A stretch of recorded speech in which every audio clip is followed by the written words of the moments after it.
Hello and welcome to Concord, North Carolina. Even though this track was built back in 1960, drivers still strive to this race and this mile-and-a-half quad oval. Fans flock to one of the largest sports facilities in the southeast United States. If Daytona is the pinnacle of NASCAR racing, then Charlotte Motor Speedway has to be just a bumper behind. Hi and welcome all to the Lodgebox series here for Area Iracing. We're here for race number 9, the Area Iracing.shop 195. I'm Ira Sleppy, and joining me as always is executive producer Harold Darner. How's it going, Harold?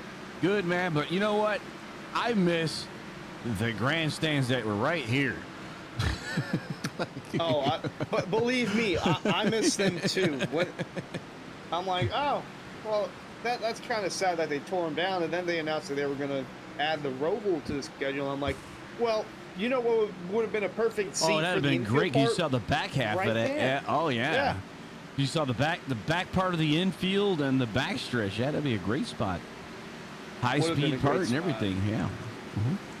Yeah, I think James Shanewell, who recently attended the Coke 600, was back somewhere around that area because he was in a little recap video from Charlotte Motor Speedway on Facebook. Saw it. It was pretty neat.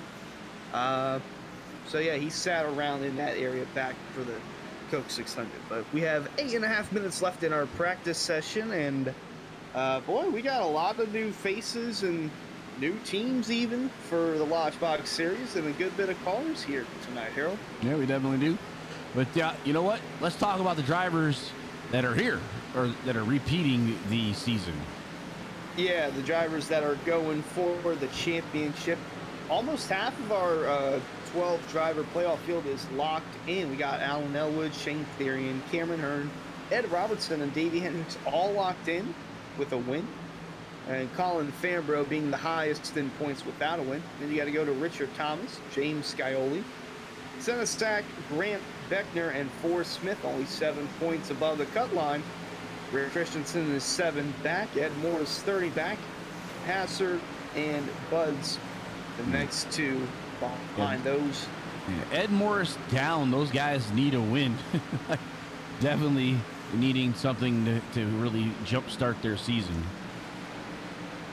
They might need a win. I feel like some of them could race their way in, like especially with how close the cut line is. Rick Christensen obviously can race his way in. I'm talking about the 30 put back there, you know. So. Yeah.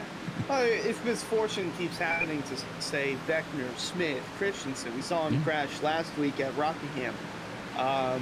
It could happen. I mean, it's definitely possible. Yeah. You got to look back at Jordan Martin as well, also 18th. So look for him to be on the come up as we get closer and closer. He had a really good race on Monday night, Jordan did, until he got into some debacle towards the end of that race, but he was doing really good here at Charlotte. So yeah, so keep an eye on him to move his way up through the points there. And speaking of points, we'll also transition now to the team points standings. Elwood Design Esports at 691, still leading the way. Bell Wisehart Esports at 625. Then Elite at 539, and Transcendent Motorsports at 460. Alrighty, so we got a lot of new faces here. Let's go ahead and address that really quick, as this is a different leaderboard than the last time we went live from Rockingham. So currently scored second and third are new drivers. Brody Hayes in the number 37 and Christopher Tate in the 51. So those two are making their first area iRacing start. There's Christopher Tate right there in the 51. Oh, nice paint scheme there. And we'll see if we can find... Was that the 37 there stopped on the apron? It was. But here's Willie. Okay. Yeah. Willie Nelson has made his debut. No, he's it's thinking not. He's on the road again. On the road again.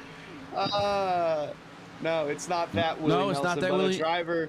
A driver named Willie Nelson has joined Area iRacing. If it was really Willie, if it was really Willie, there'd be smoke coming out of the window. Oh yeah. So Willie Nelson is a part of Gravy Train Motorsports, a new team being formed in the Lodgebox series. So he's another new face there in the 8th position. Looking on down through, Look we who got a showed few up. more new names. That's not a new name. That's the last week's winner, David Weishart. But he says he's only doing a part-time schedule, but he keeps showing up. He keeps finding time to do these Lodgebox races, and he enjoys doing them. He enjoys racing in the car, and he's back, and he's got a little bit of a challenge. So he'll be going from the back to the front. So he's not going to qualify at all. Yep. And he's going to try and win it from dead last in the field. Now, here's another new name. Matthew Rodriguez in the number 57 car. Another new face. And we got a couple more new faces here to keep an eye on throughout the night. There is the number 96 car of Cody Lipster. And we have another pair of brothers from what it seems like. I don't think he's in here yet, but I see Jared Lipster. Yep, Down he's the number Gravy 99. Train. There he is right there, listed in the 99 for Gravy Train Motorsports. So it's a brand new team. Got brothers on that team, the Lipsters, and Willie Nelson on that team. Brody Hayes is down in there as well. It looks like they have a couple more people. Actually, one of them is Ben Miller. And the number 50, it's another new name that I'm seeing on here. There he is, a number 50. So a lot of new names. Looking through, I believe we got through all of them, and we did. Wow, pretty cool. And we have time for one more segment.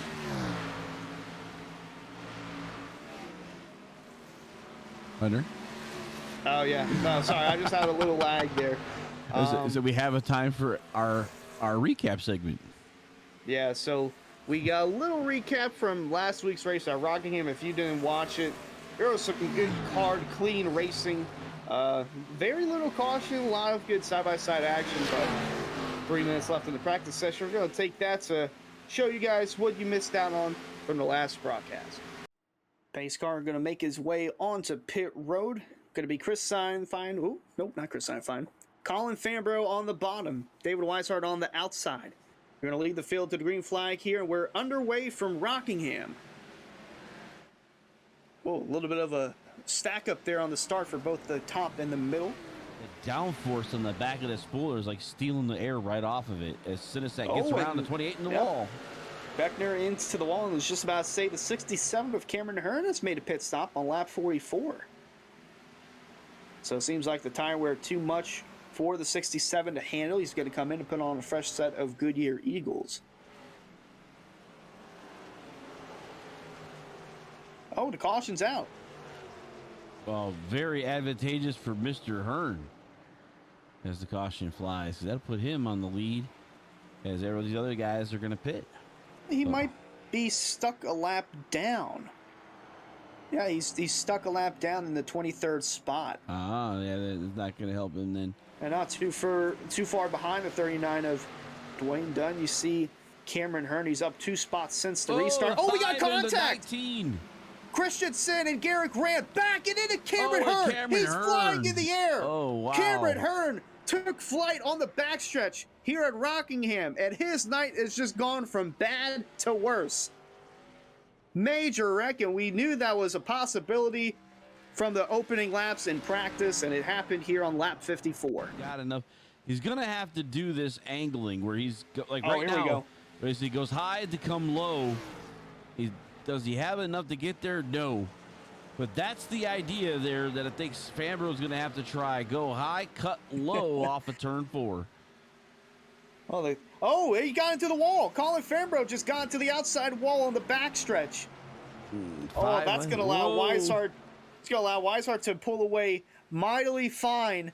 6 car lengths now, the gap between the 33 and the 54 as we come across the stripe. 5 to go from Rockingham. He rolls through 3 and 4 for the final time. He really wanted to race tonight. Almost got delayed by power. And he's going to power that 33 in the victory lane. Checkered flag in the air. David Weishart wins at Rockingham.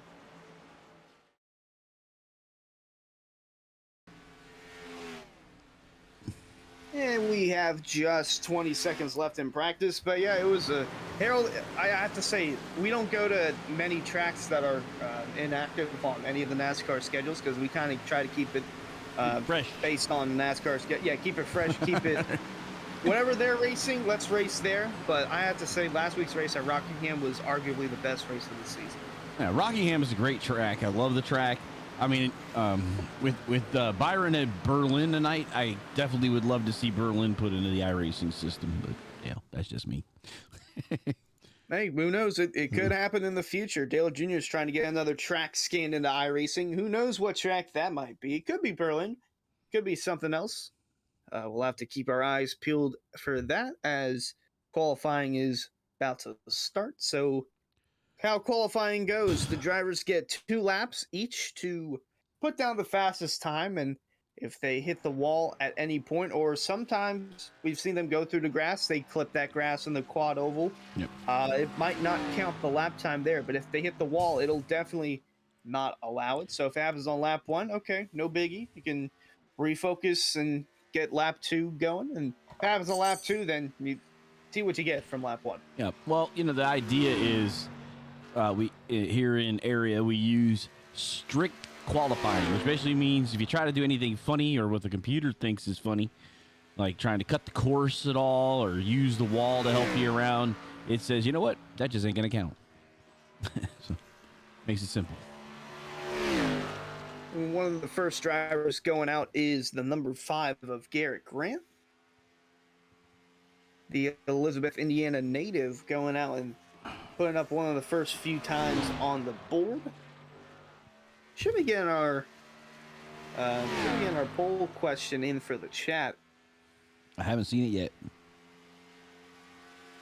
Yeah, it might be a little bit delayed. Is that UFL broadcast? Is that the first time chatter? Yes. Yes, that is. Is that University of Florida? Or was it, I don't know, United Football League? I mean, I wonder what that UFL's for. Davey Hendricks to the top of the board. This is a thing we haven't seen up there in a while. Yeah, after his impressive, unbelievable finish from Kansas that got him a win and into the playoffs, he kind of been trailing back just a little bit, but he's just reminding us, hey, I'm still here. I'm fast. He's a part of the Elwood Design Esports group. You see somebody dethrone Davey. AJ Roderick. Yep, to the top of the chart goes Roderick. Put down a 30.770.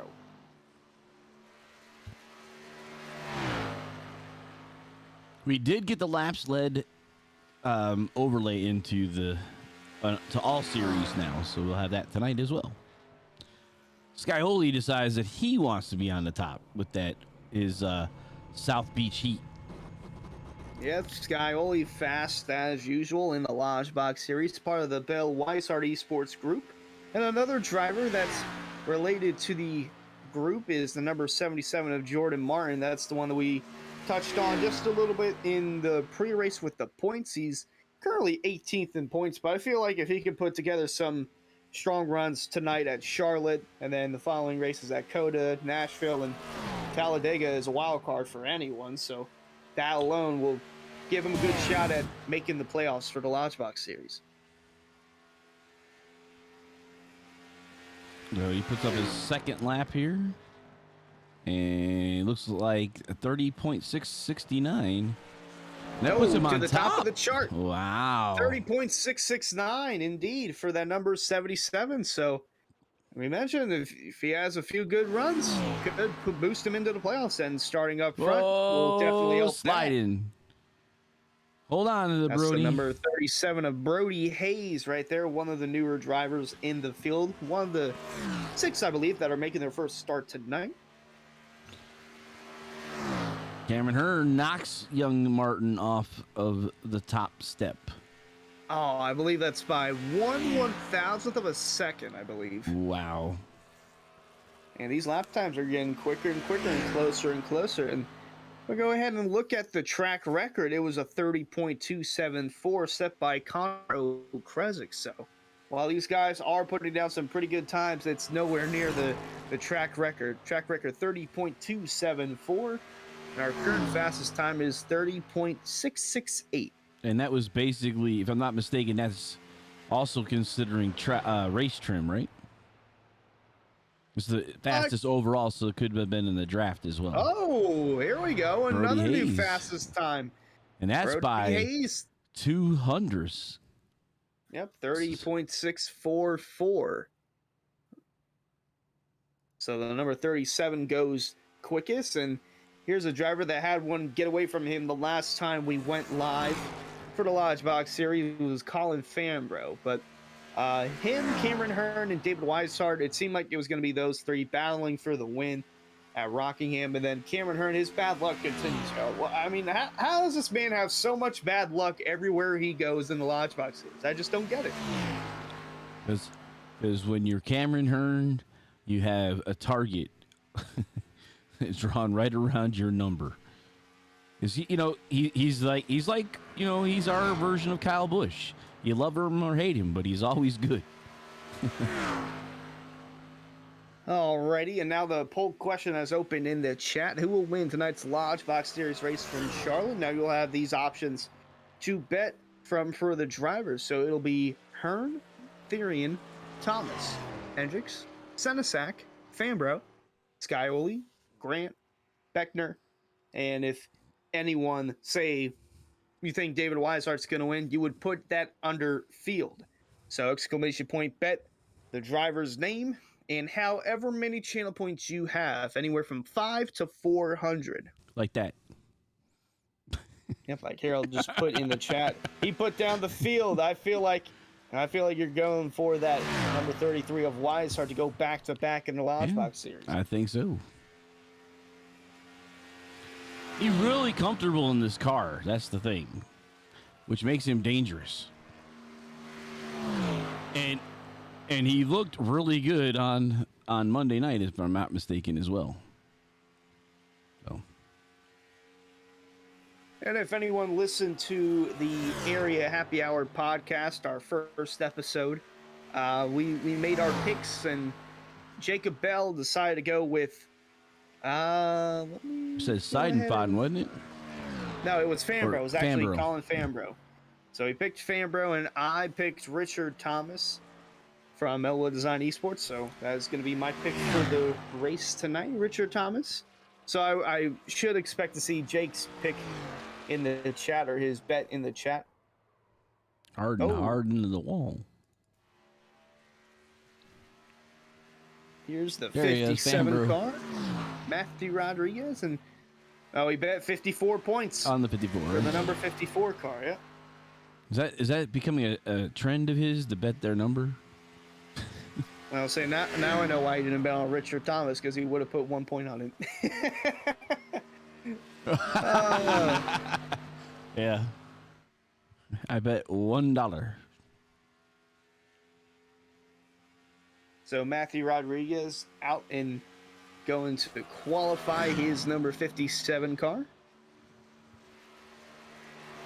Christopher Tate, one of the other newer drivers, put down the lap time 8th quickest, 30.738. Danny Ware is also inside the top 10 with a 30.748.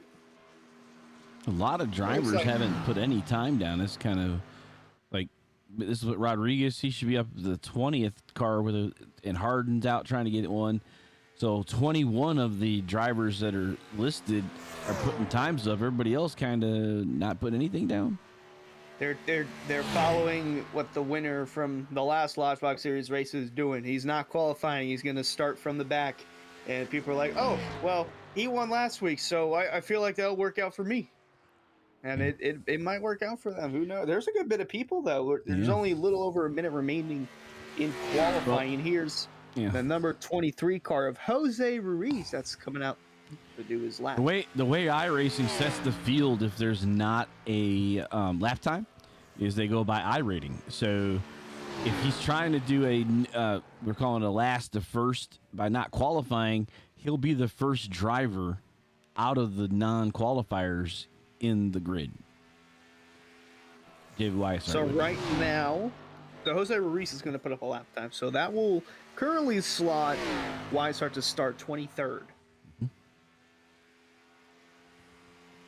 23 car coming to complete lap number 1, the 32.042, currently 22nd quickest, but there's always room for improvement on the second lap. And he might be the only driver to get his lap in, because I don't see anyone else doing that with 20 seconds remaining. Nobody else out there at all. He's the only driver on the racetrack. So we'll get ready to go to the gridding here in the next 20 seconds.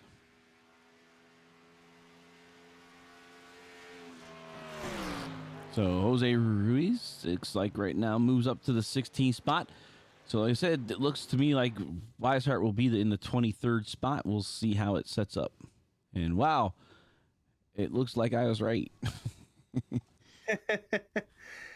All right, well, let's go ahead and get you your starting lineup for tonight's Area iRacing Shop 195 here from Charlotte. On the pole in his first start, going to be Brady Hayes in the 37, and to his outside, going to be the 67 of Cameron Hearn. Brody Hayes. Oh, Brody Hayes. Go ahead. I must have blacked out for a moment. I don't know what I said.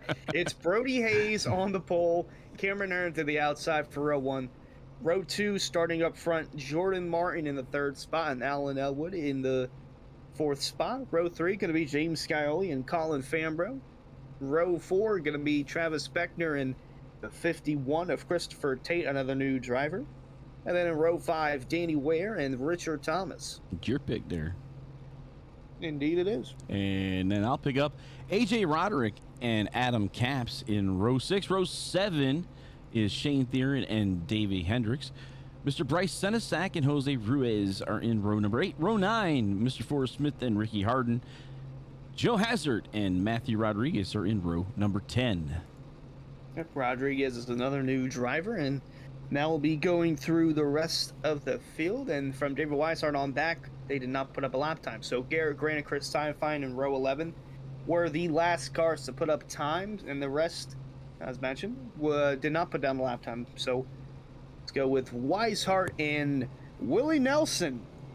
Going to be sharing row number 12. Row 13 going to be the Lipster brothers. The number 96 is Cody Lipster, and the 99 is Jarrett Lipster. So brothers sharing row 13. Row 14 going to be the number 27 of Kyle Knapp and Rick Christensen. Row 15, Andrew Santo and Ed Moore Sr. And on the next group here, we got rolling out Jacob Hudson and Carter Coop, Ben Miller, and Christopher Buds in the 17th row. So 34 drivers taking to the green flag here at Charlotte. Yep, a good car count for tonight's Lodgebox series, as the field is already on the backstretch.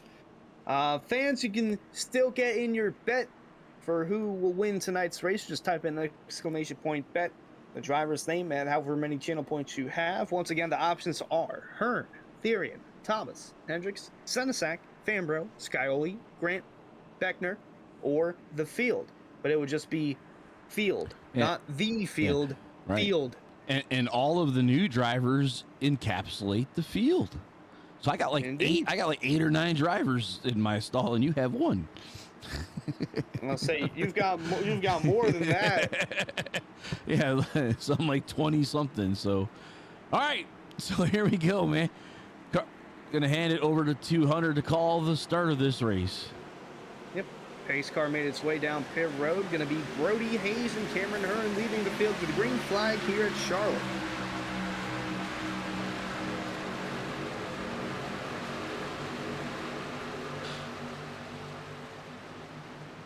I think we're going to see this single file dance as we've been seeing in all the different classes, the divisions up in our area iRacing series this week, until the sun goes down, and then it seems like that mid to high groove starts to come into play. Yeah, towards the later part of the race, we might see some more drivers up and into the outer groove, as Hayes will lead the first lap with Cameron Hearn all over his bumper. This is definitely a strategy track. We saw it in each of the nights, that you have to manage your tires to a spot that you use it for the best amount of time that you can get. These guys up front are going to try to get as much as they can get out of it early, but try not to punish those tires to where they start falling back in the last half of the run.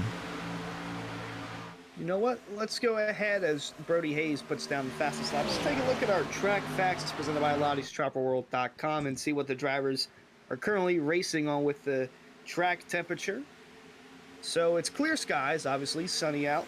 74 degrees in the air, 128 on the track. Man, it is a hot, slick racetrack out there. 58% humidity with winds from the west at 4 miles an hour. Yeah, hot, slick racetrack. So Should mean for some good, hard racing. Like we saw from the last broadcast over at Rockingham. Going to be another hot, slick track out there. Looking what's up with back, North Carolina being hot all the time? I don't know. It's where all the racers are from, North Carolina. It's a pretty popular state for racing. Yeah, Rockingham's about, I want to say about an hour northeast of Concord here in Charlotte. So no direct route, though. You have to go up to Raleigh and then back down again.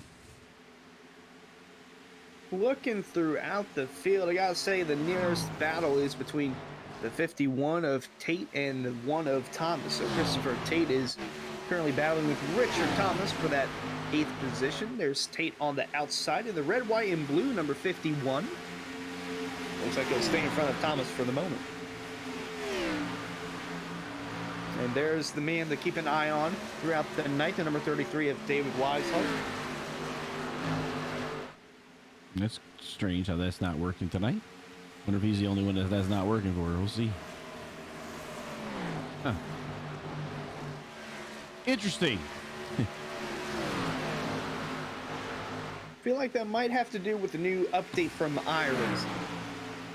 Yeah, that's strange. Now, they were working in qualifying, so I don't understand why they would not work now.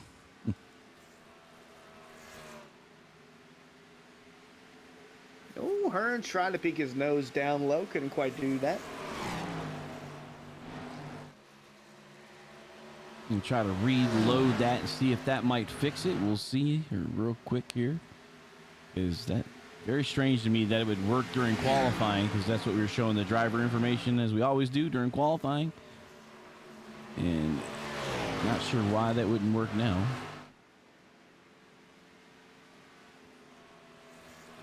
That is very strange. But as we were saying, that there are some issues with all the overlays, SDK, sim racing apps, and a few others were saying there's some issues. So we'll have to work around that. But I wonder if that might affect my lead lap counter too. So we'll see. Speaking of work around it, Hearn is trying to work around the Brody Hayes machine that's continuing to lead here. He's been all over his bumper since the drop of the green flag, and they've kind of gapped themselves from the field. Both those drivers about 1 second in front of Jordan Martin and Alan Elwood, and then they have a 4-car gap between them with James Cowley in 5th.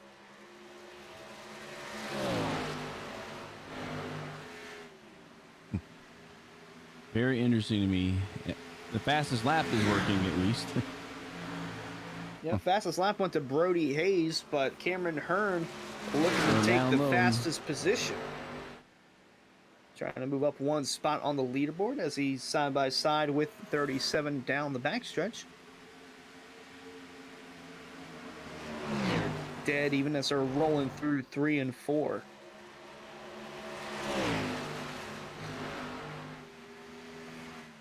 This will be our early indication if the outside groove is still rolling, and Hayes still led that lap. So no lap led yet for Cameron Hearn. It's a bonus point if he does. He's going to slide up in front of Brody Hayes. We'll see if Hayes can try to cross over, and it looks like he will. He's going to try He's coming back on the bottom. And Alan Elwood got around Jordan Martin for 3rd, and he's enjoying what he's seeing in front. Yes, they side by side. Oh, no, they didn't stay side by side for long. So Cameron Hearn officially completes the pass on Brody Hayes, and he will lead a lap and get a bonus point. And Alan Elwood is now starting to pick up as he sees those two doing battle in front of him. He's just kind of slowly making his way up as we're working lap number 12 now. Yeah, before they swapped positions, they were 1.2 seconds in front of the 3rd place car, and now it's only 7 car lengths of the second, separating third place from the lead. And now we see Brody Hayes laying off the throttle a little bit more. Looks like we've got a slow car up there that's about to go a lap down. It's the 50 of Ben Miller. And he did not pit.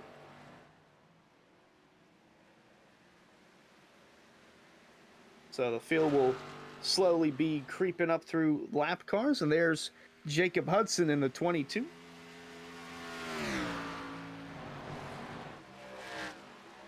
Cameron Hearn's starting to stretch that lead out a little bit.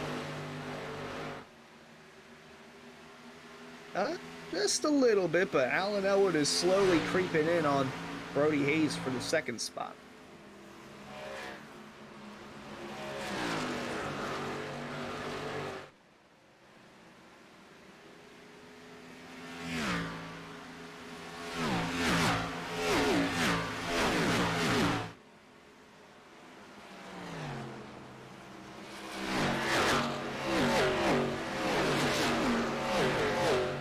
Elwood closing in on Hayes, and then a little further back towards the 6th position, Colin Fambro and Travis Beckner. Actually, Beckner's actually battling Christopher Tate. Good gap between Fambro and Beckner. There is Tate right behind in the 51 with Richard Thomas and Danny Ware rounding out the top 10. A lot of single file, and then they jump out just to make a pass. Yeah, a little further up front, James Skiley went underneath the 77 of Jordan Martin, and he's trying to complete the pass for that 4th spot. It looks like he's done just that, and now here comes Fambro underneath the 77 of Martin. Ooh, some sliding around now. Oh, that's the lap car. That is Ben Miller. He's trying to stay on the outside and stay out of harm's way. But Elwood made the pass on Brody Hayes in the 37, and now he is closing in on the leader, Cameron Hearn, as there might be a problem with that number 50. He's going to wait. Oh, he's got a little bit too close there. Oh, they made contact back there. It was Rick Christensen, the 19. Yeah, they're going to still be green, though. But, yeah, that was trying to go 3 wide with the car that wasn't all the way up against the wall. And the race control has black flagged the number 50. Yeah, I'm not sure. There might have been an issue on that number 50 car, but, man, gotta stay out of harm's way. So he made contact with another race car. I couldn't quite tell what car that was, but bounced off another car. It was a purple car. I believe it was a purple car. The purple car with Adam Caps. But so right here, it looked like he made a contact with... Here is that Lipster 94. No, that's Hendricks. Trying to find, so everything is all areas. Number 99. Kind of go back to a replay. I'm trying to find where this was. We had a 4 incident here on. Yeah, that's all the timing is Corey's off today, so I apologize for that. We'll try to get back to the main event. Try to work this thing. We're going to fuddle our way through a little bit. That's all. It actually showed me that it was lap 0, which is very strange. So hopefully we'll get a patch over the weekend and get this thing sorted out. Cameron Hearn continuing to lead by 3 car lengths over Alan Elwood. Then Brody Hayes and James Skywell rounding 3rd and 4th. Got to go back to Travis Beckner, though. His car seems to be fading through. We're getting to that point of which car is going to work its way through the field as the run goes on, and which car is going to fade a little bit. And Travis Beckner has been fading a little bit. And a little further back, you see Davey Hendricks and David Weishart battling for the 14th spot, door to door, as they're heading into turn 3. Yeah, update from race control. The number 50 has been disqualified for not maintaining pace speed. Basically. Yeah, it's a little bit, that's unfortunate to see, but you could see when the leaders caught him at the speed he was going, and it was just not quick enough, and to cause an incident like that. And Rick Christensen's out too, so yeah. Oh, he's officially out of the race, so yeah. believe that might have been why he got the disqualification. So unfortunately, that was the end of the night for both Ben Miller and Rick Christensen from that whole ordeal. And we talked about in the pre-race, if guys that are close to the bubble having tough runs, we could see drivers like Ed Morris and maybe Joe Hassard and Jordan Martin, working their way closer towards that playoff bubble. But I don't see Ed Morris Sr. in tonight's race. You were trying to make one of the mishmash names, weren't you? Like Brangelina. Thinking of two different names and it just came out as one. That's right. Mash them together. Oh, they're mashing it for third as Scioli trying to get in front of Brody Hayes, and it looks like he completed the pass there before they got to turn one. And Brody falling back. He started in that first spot, fell back 3 already. Moving up through the field, though, David Weishart. Whoa. And he's up 9 spots to the 14th position.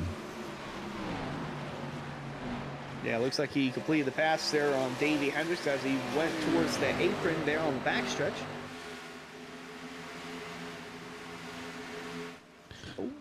As you mentioned, they were saying the challenge was laid down by AJ Roderick that he was not to qualify, basically doing what is known as the last to first challenge. So to win from the back of the field, and it basically he put one of them Alexander Hamiltons on the line, didn't he? Yeah, indeed. It's not about the Benjamins in this league. This is the current inflation. So the $20 bill is the new 100. So here comes Elwood. Yep, Elwood going for the lead, and he's got the pass done on Cameron Hearn. Hearn trying to get a little run down there to try a crossover. Going to stay tucked in, but mentioned about Brody Hayes falling. I'm kind of not surprised because he had Cameron Hearn all over his bumper from the drop of the green flag for a handful of laps or so onwards. So I feel like he's just preserving some of that tire now that he's, not leading and falling down to second, third, currently fourth, has Fambro on his bumper. So I believe I'm pretty sure he's just conserving the tire wear. I believe we had 3 leaders thus far: Elwood, Hearn, and Brody Hayes. Correct? I believe that's right. Indeed. Yep, and all those guys get a bonus point for leading a lap. But we're running here at Charlotte. We were talking about I think we talked about it the other nights, but just wanted to bring up the fact that this is an included racetrack in Iracing. So if you get the service, this track isn't a requirement to pay extra money. The car is, though. The Xfinity Series car does cost money, but that's why I think a lot of the drivers really know this track, because it's you kind of move up all the divisions running here. Yep, and the current race leader, Alan Elwood, was actually in Charlotte for the last week that we were live, so he unfortunately had to miss the Rockingham race because he was traveling to Charlotte for the Coke 600, and boy, he had some pretty good seats there in the quad oval right as they were coming out of turn 4. But he saw probably the race of the season in the NASCAR Cup Series. That's interesting because Ed Robertson, the Muffin Man, won the week of Dover and met us at Dover. So does that carry on with Elwood? Maybe. You never know. Oh, and one thing we do know is that Colin Fambro just got in front of Brody Hayes for the 4th spot. So the 37 dropping down into P5, and that number 70s. Actually, no, that is not. As Forrest Smith. Yep. And so Forrest Smith new made tires. A pit stop. Yeah. Yeah, he made a pit stop just recently, so we'll see 28 to 29 lap difference on the tires from the leaders to Forrest Smith. Yeah, he's because Forrest Smith is down 2 laps right now. Well, now 1 lap down. I believe he got around the leaders there. He's trying to get around the leaders to get onto the rear end of the lead lap, but he was being scored 2 laps down just now. Another guy down is Jacob Hudson in pit lane. Really early on these pit stops, considering I said they could probably go about 60 laps. Yeah, a little bit of contact with the outside wall and just want to come down and repair it, but they will be off cycle from the rest of the field whenever they decide to come down pit road. We did have early indications of a fuel run at around 50 to 60 laps, but then again, it could be more on tire wear than anything. That's funny. The new overlay of the laps lead works, but the other ones are not. That doesn't make any sense to me.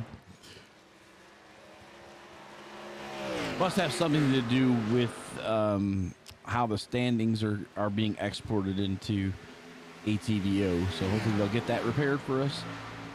But Elwood continuing to stretch out. I mean, here comes Smith, but he's, like you said, on fresher tires, so whips right on by the 49. Yeah, we'll get a good indication here because Forrest Smith was kind of in traffic. Wouldn't say lap traffic, as we see in the back. Scioli up to second. Cameron Hearn deciding to lift the 7 and go. But that previous time, Alan Elwood 32.8 and Forrest Smith 32.0. But we get a little better indication here of the difference in tire wear as they complete lap 32, and now they're on to lap 33.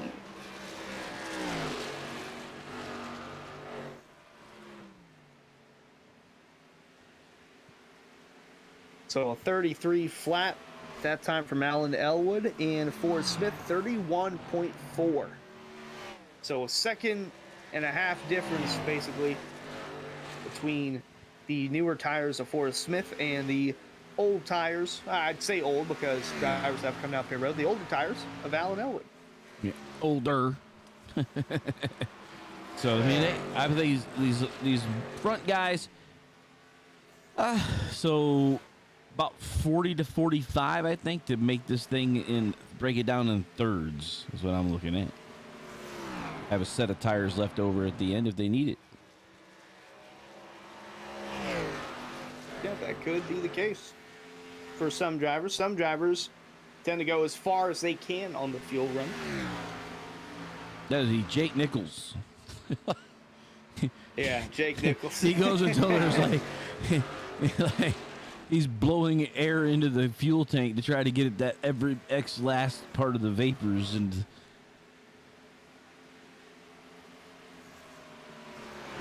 Alan Elwood continuing to lead. James Scioli still running in second, slowly trying to work his way through to the 49. Ran a little bit quicker that last time by, but not by much. Cameron Hearn riding around in third, Fambro fourth, and Brody Hayes still inside the top 5. And here we got a little gaggle between Garrett Grant, the 33 of David Weishart, and then the next car in front of them, that's AJ Roderick. So Weishart's actually fallen back a little bit from what I'm seeing. This is all yep. 15th, I think it's because of all the tires have fallen off now. He got all the good off of them, and now he's struggling a little bit because he pressed hard to get where he was. Boy, and another car that I'm seeing back there that's fallen back a ton. Travis Beckman is down to 19th. He started this race inside the top 10 and has slowly crept his way down towards the bottom. Another driver, 28. Andrew Santo now on pit lane, so drivers are coming down. Yeah, it might be a little too much to tire wear for some of the drivers, and they're like, I need freshies now. You can't pit now. We're eating ice cream. So we see the 7 slowly trying to close in towards that half a second mark on Alan Elwood, but really we're seeing the difference right there on corner exit. It got closer towards half a second, and then Elwood picks up about 600ths or so down the straightaway. So the 7 really has the in-corner speed, but the corner exit going to the 49 of Elwood, and looks like keep an eye on where has made his way down pit road. You gotta see where Elwood's late apexing the corner to get the speed off the corner. Scioli's kind of trying to run the bottom all the way through, and so he gets a better cornering speed, but he's bogging the corner off. 7 is slowly creeping in so much on that 49 of Allen Elwood, and I was going to say, remember last time Cameron Hearn went down pit road, we had a caution, and the race went bonkers for Cameron Hearn. Yes. He and Brody Hayes have made their way down pit road. It's interesting. You wonder, I guess Cameron's doing 40-80 and then going to go 50 laps on that last set. Interesting.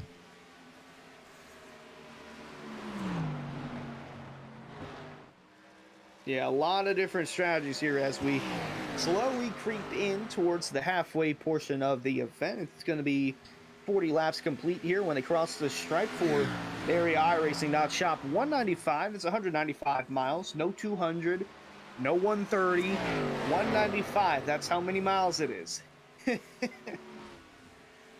Santo is a lap car. This is Andrew Santo working his way around the traffic. Don't want to say lap traffic because it's definitely not cars that are laps. He was down, lapped.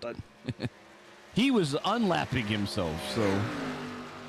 Well, we'll see Travis Beckner doing the same as he's brought his car down pit road, and we're looking to make some much-needed adjustments to that, number 28.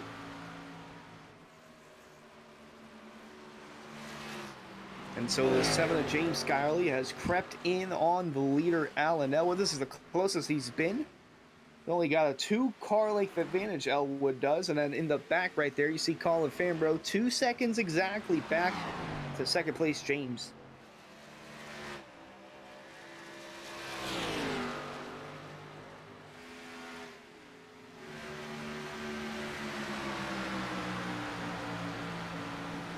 Boy, the back part of the top 10 has shuffled through quite a bit as we've had some drivers hit. So now we're seeing Danny Ware and Adam Capps. Solid runs in the top 5 for the moment. Richard Thomas still P6. Davey Hendricks is 7th. And Willie Nelson, P8. Got to give props to old Willie. Cameron Hearn involved in a calamity off of pit lane. Oh, you got to be kidding me. Why does it always happen to Cameron Hearn? Yep, he's back on pit lane, and see if I can get a better shot of him. There's the 67. You see the amount of damage on that front. So wow. Cameron's night is over off the front. So we might have to take a look and see what happened, because I'm gonna see if I can, because it's gonna be we're not getting a really good time of this. But let's see here. We're gonna go back on the replay, see if I can get it back to him. So let me try to see if I can find Cameron.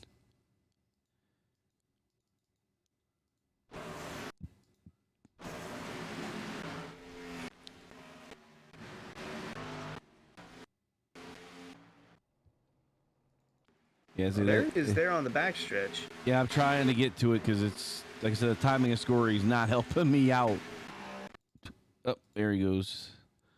So here's the 39s. Apologize for that. Here we go. I think we'll be able to get it here. Here. All right, let's see what happened.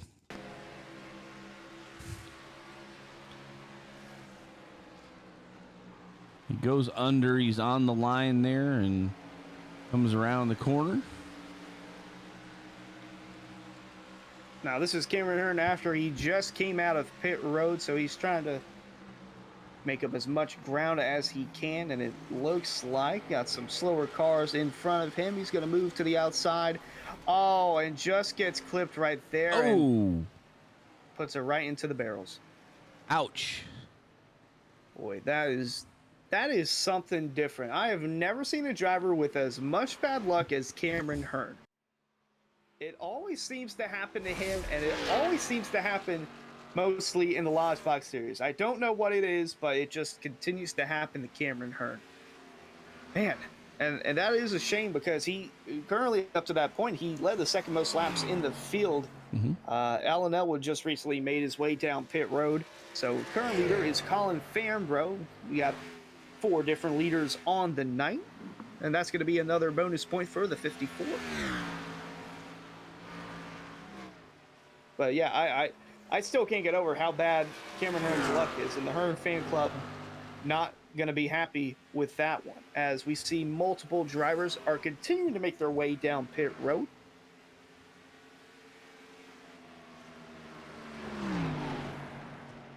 All right, so we continue to watch, and there's Scioli getting his lap back around the 54 as we're about to complete lap number 48 of the 130.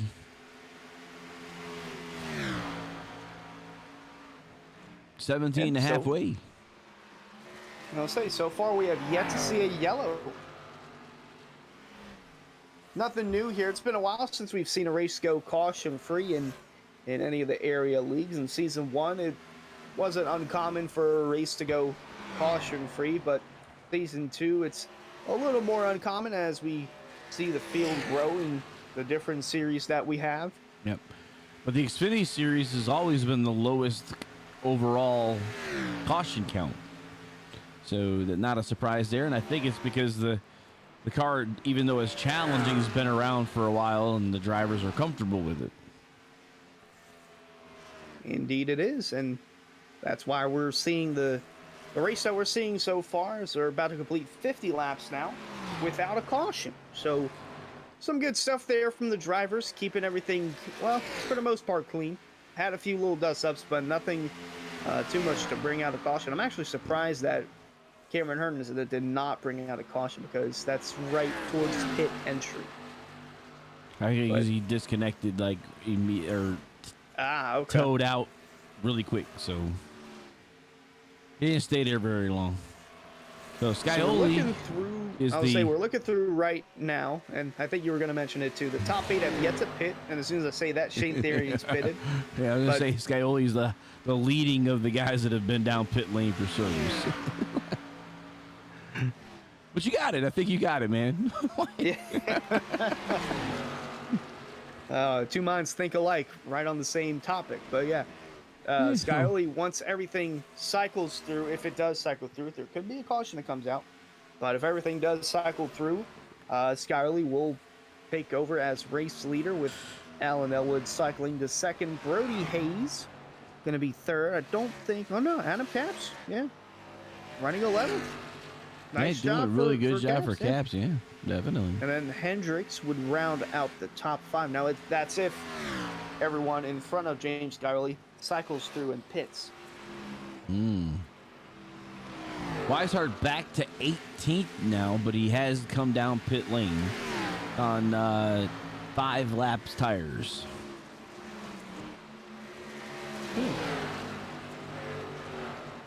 See how well he does. He's right there behind AJ Roderick. They were together towards the end of that green flag stint that they were on. So the 15 of Ricky Hartman has brought his car down pit road.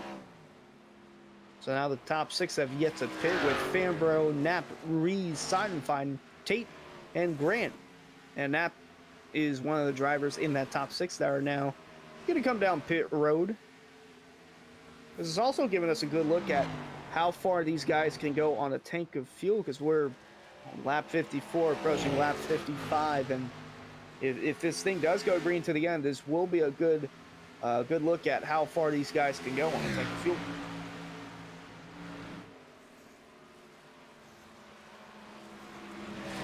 There is Adam Capps looking to find his way around Colin Fambro, and he will.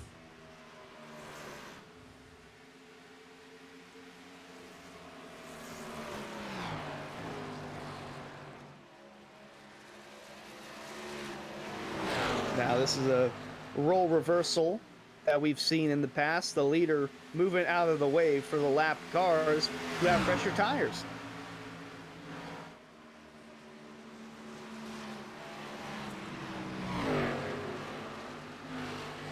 You know, going to go back to Adam Capps here. So currently he'd cycle into the 4th spot if everyone that has yet to pit comes down and pits.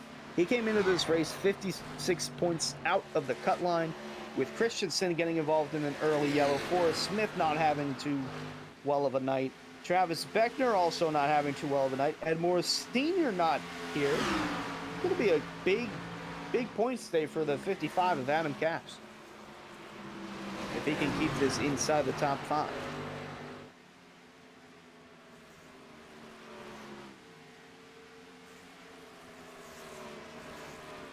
And Jose Ruiz has brought the number 23 down to pit road.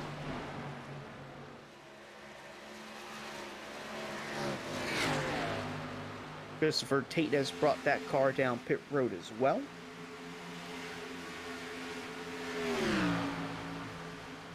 Fambro trying to get to that 60 laps that I said would be the pushing it, so can you get out there and push the car? His crew might have to go out there and push the car if he runs out of fuel coming down pit road. It's a 16-second gap between Fambro and Scioli, and I believe that was right around the winning margin for Josh Berry in the Xfinity Series not too long ago. It was about maybe, well, it'll be 2 weeks now since his victory. But yeah, it was a lengthy victory for the number 8 of Josh Berry, and kind of what we're seeing here right now, although it is on a cycle of pit stops. But this is something that could happen towards, say, the finish if we get a green flag run all the way from the start of the race to the checkered flag. And it looks like the 54 has made it to its mark. 60 laps. Well, seems like that's the furthest 59 total laps yet, because it'll starting lap 60 as he crosses the stripe here. So 59 laps on fuel, and Fambro says that's about enough. So he'll be 12 laps short if he does that again.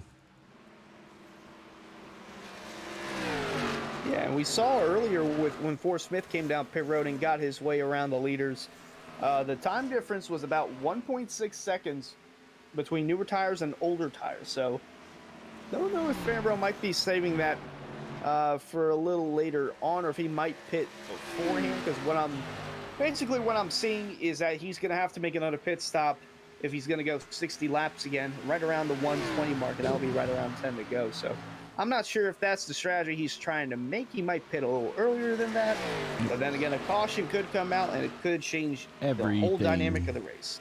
Yep. There's your pick, Richard Thomas, right there behind Bryce Sinisag. Yep, this is the battle for the 8th spot going on between the 09 and the 1. You see a prime car coming out of pit road. Prime hydration, pretty good stuff.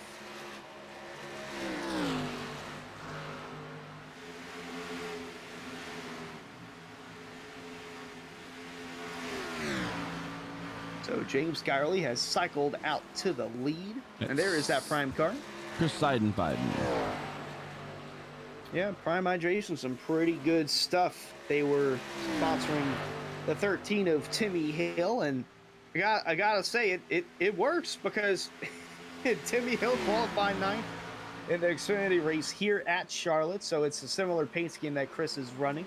And then unfortunately was out early with mechanical issues after a spin, but nonetheless still some good stuff. Good to see that paint scheme though on the track being run by Seidenfeiden.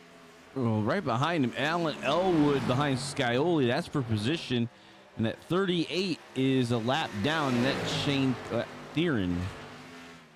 Yep, Theron and Elwood are teammates from Elwood Design Esports, and they are creeping in on the Bell Wise Esports driver, James Scioli, trying to hold on to the lead, but it looks like the Elwood guys are going to have the outside line coming out turn 2.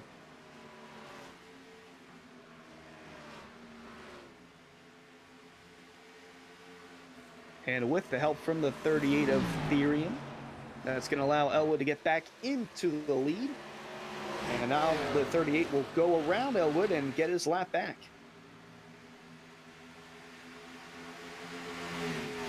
Well, trying to. No, he got it. And now we've crossed over to lap 65, and that is our halfway point. And we'll go ahead and get you your top 10 rundown presented by Swift Lifestyles. Fans, be sure to visit our sponsor, Swift Lifestyles, for clean supplements that can help improve your focus and game.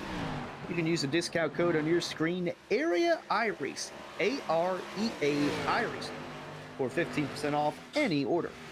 We will once again like to give a big thanks to Swift Lifestyles and their support of Area Iracing.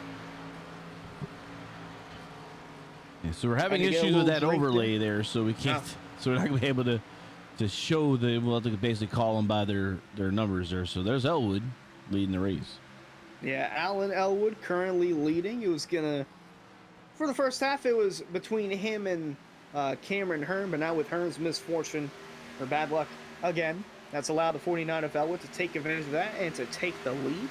He took the lead just a few moments ago from James Scioli in the 7.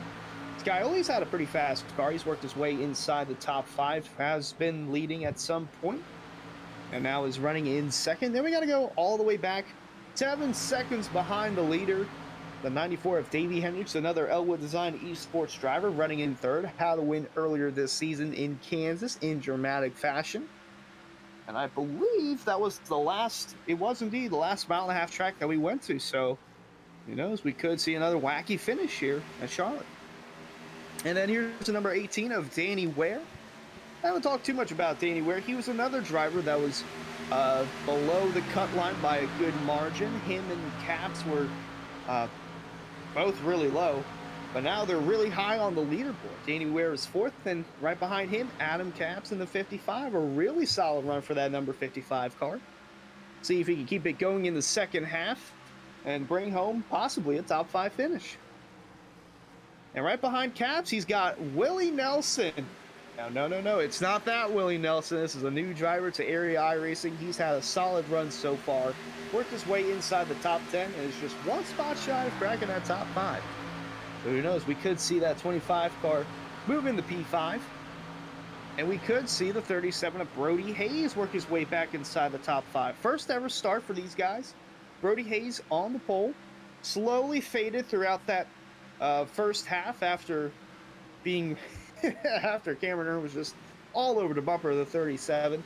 So he's just kind of working the car around, trying to get it into a rhythm, and he's running in the 7th spot, holding his own.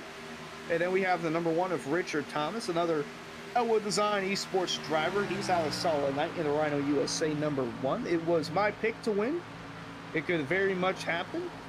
Still, got about 60 laps or so left in this race, and plenty of time for the one to work his way up to the front, and for the 09 of Bryce Senesac to work his way up to the front. Bryce Senesac always running inside the top 10, always has solid speed. For the Bell Whitehart Esports driver, P9 for the 09. Oh, and Colin Fambro just got around the 33 of David Weishart for the 10th spot. Those two were battling it out not last week, but the last time we raced in the Lodgebox series at Rockingham. So the 54 trying to get a solid finish here and possibly win to bounce back after last week at Rockingham. And that was your top 10 rundown presented by Swift Lifestyles.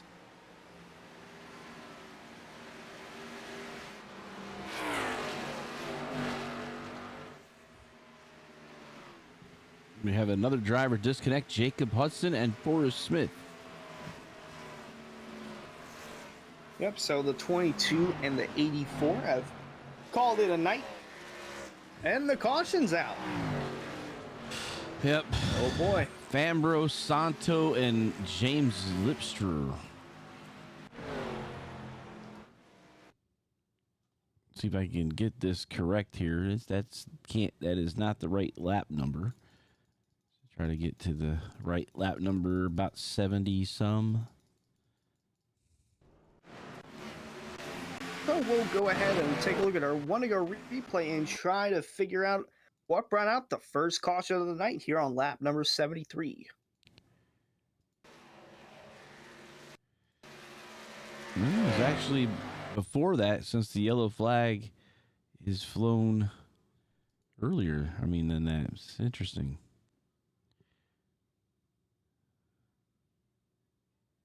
I think it might have been the other Lipster. There are 2 Lipsters in the field. This is Jarrett, and let's see if I can get a hold of. It looks like there's Andrew Santo. I think the caution is already out at this point, to be honest. Trying to muddle through. All my tools are broken. So Santo comes out of pit lane here. I'm trying to see if it was already... It was already out at that caution. point. All right, see if I can back it up more.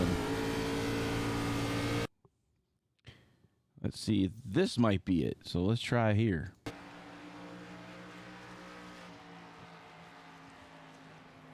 Oh, and there's a spin in front. No. Got low. So it must have happened in front of the 6 of Santo, as it seemed like the yellow was already out at that point, but there was a spin further ahead. Yep. Can't quite tell. There's still smoke over there, so it's still going on. Ooh, Fambro. Yep. Colin Fambro in the 54 and the number 99. 99. So I had the right Jared car, just Lipster. not at the right time. So here we go, the 54 and the 99. Ooh. Yeah, that is a tough one there. The two kind of made contact going into turn 1, and both of them going to the outside wall. Not really sure who's at fault though, but Fambro stayed out as the rest of the field came down pit road. He's now down pit road. So Fambro stayed out, got a lap led. Although he already led a lap, so it wouldn't hurt to add one more lap to it. But he is now down pit road, and looks like the race off pit road, we saw Alan Elwood come out as the leader. Scioli P2. Hendricks, Caps, and Danny Ware rounding out the top 5 with Willie Nelson, Bryce Senesac, Ricky Harden, Brody Hayes, and Kyle Knapp. Yeah.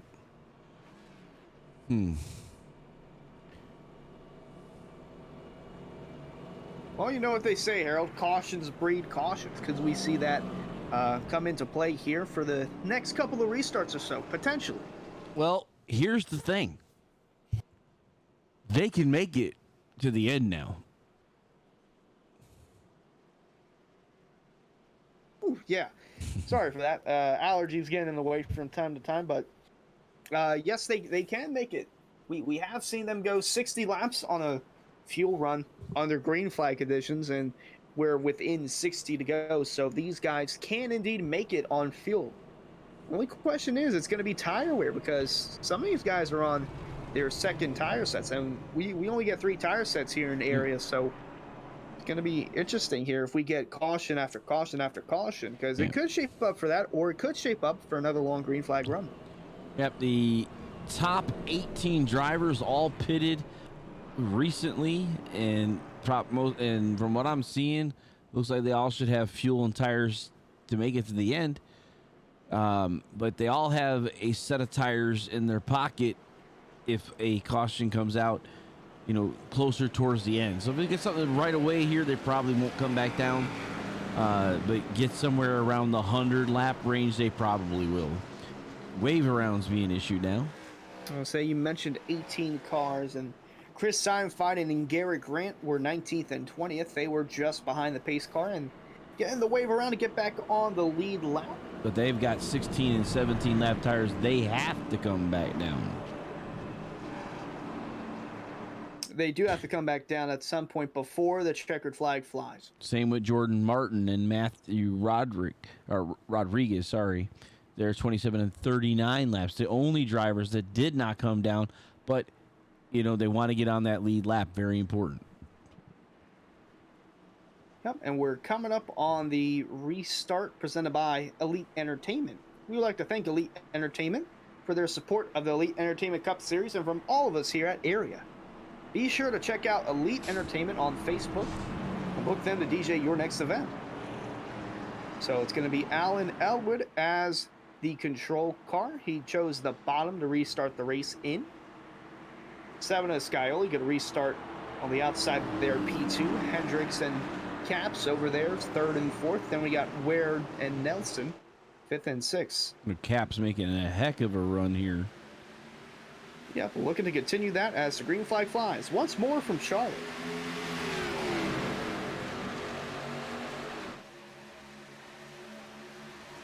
And Caps looking to give a little push to Davey Hendricks there on the bottom, trying to get around the 7 of Scioli.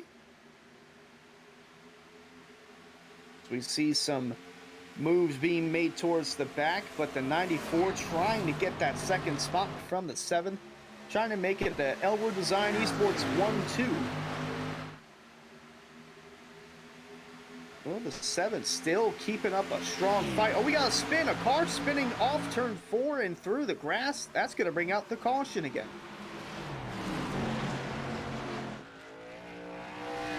So it's the number 13 car. Christopher Buds going through a slide in the grass, bringing out the second caution of the race. We'll take a look at our one-to-go replay and look at how that caution came out.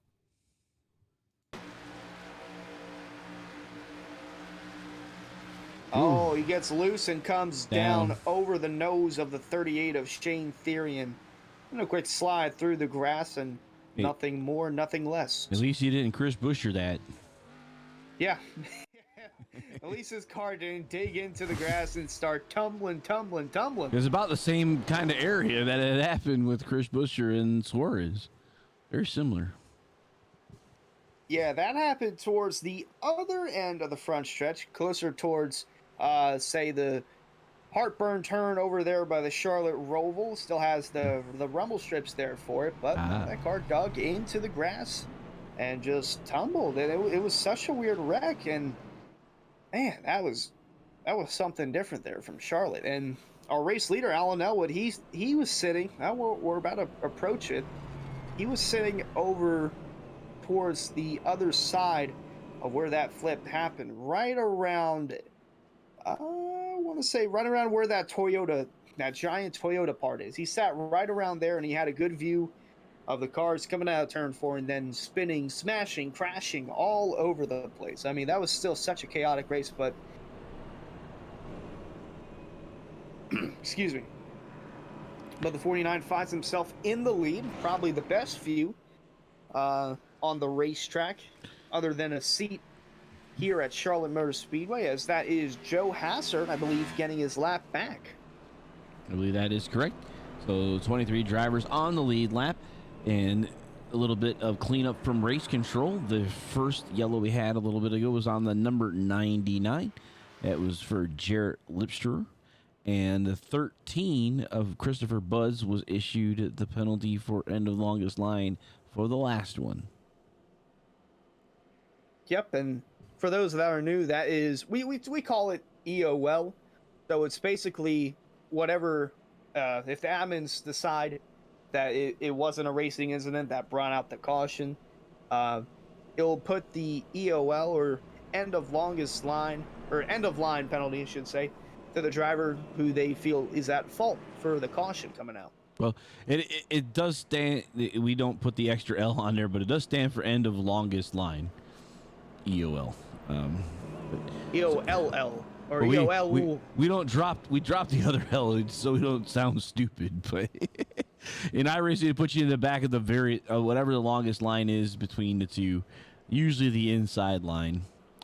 But yeah, that's an old term though, the EOLL, I guess, from back in the day when NASCAR had the lap cars that were down a lap on the inside line and the leaders on the outside.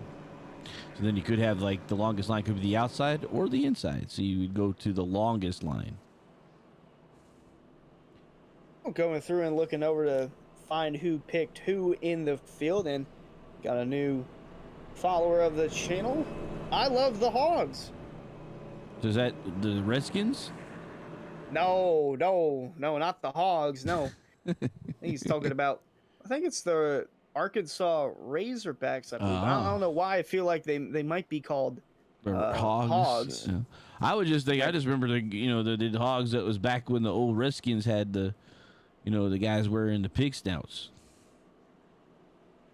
Indeed, football, and way back. Now they went from that to the football team, now to the Commanders, which is an intriguing name. But JT Motormouth comes in. What happened to Travis? So you go ahead and fill him in.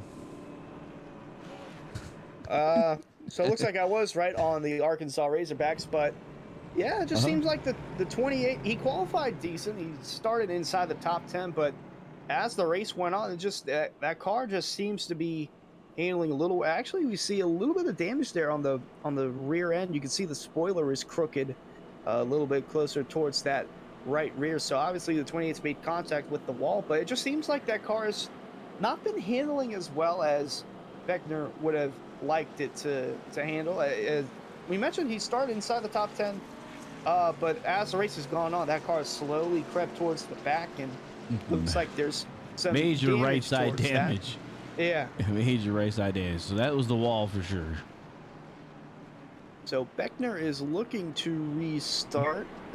Trying to find. He's behind the 5 of Garrett Grant, so he's gonna restart 24th. So yeah, not a good night for Travis Beckner. Although it can change. It can come around. He is the first car that is a lap down. So if we get another quick yellow like we saw just then, he'll be back on the lead lap, and who knows, he could pull through and get a solid finish. So we're going to come up on our next restart here. It's going to be presented by CNC Logging.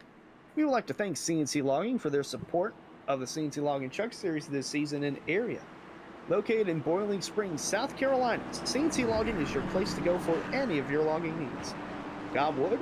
Big or small, summer or fall, we'll cut your log. Guaranteed. CNC Logging. And so now we'll see the pace car dive down pit road once again. Going to be Alan Elwood restarting as the leader on the bottom. And teammate Davey Hendricks on the outside. Scioli caps Ware and Hardin inside the top 6. And the green flag flies once more from Charlotte Motor Speedway.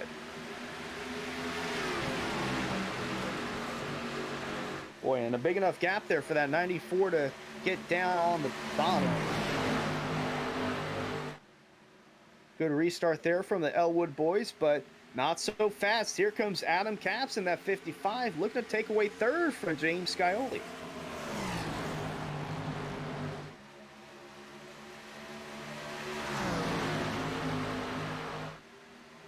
Well, I'll tell you what, that 55 looks super fast tonight. It honestly, at this point, would not surprise me if he has a car up there that could contend for the win.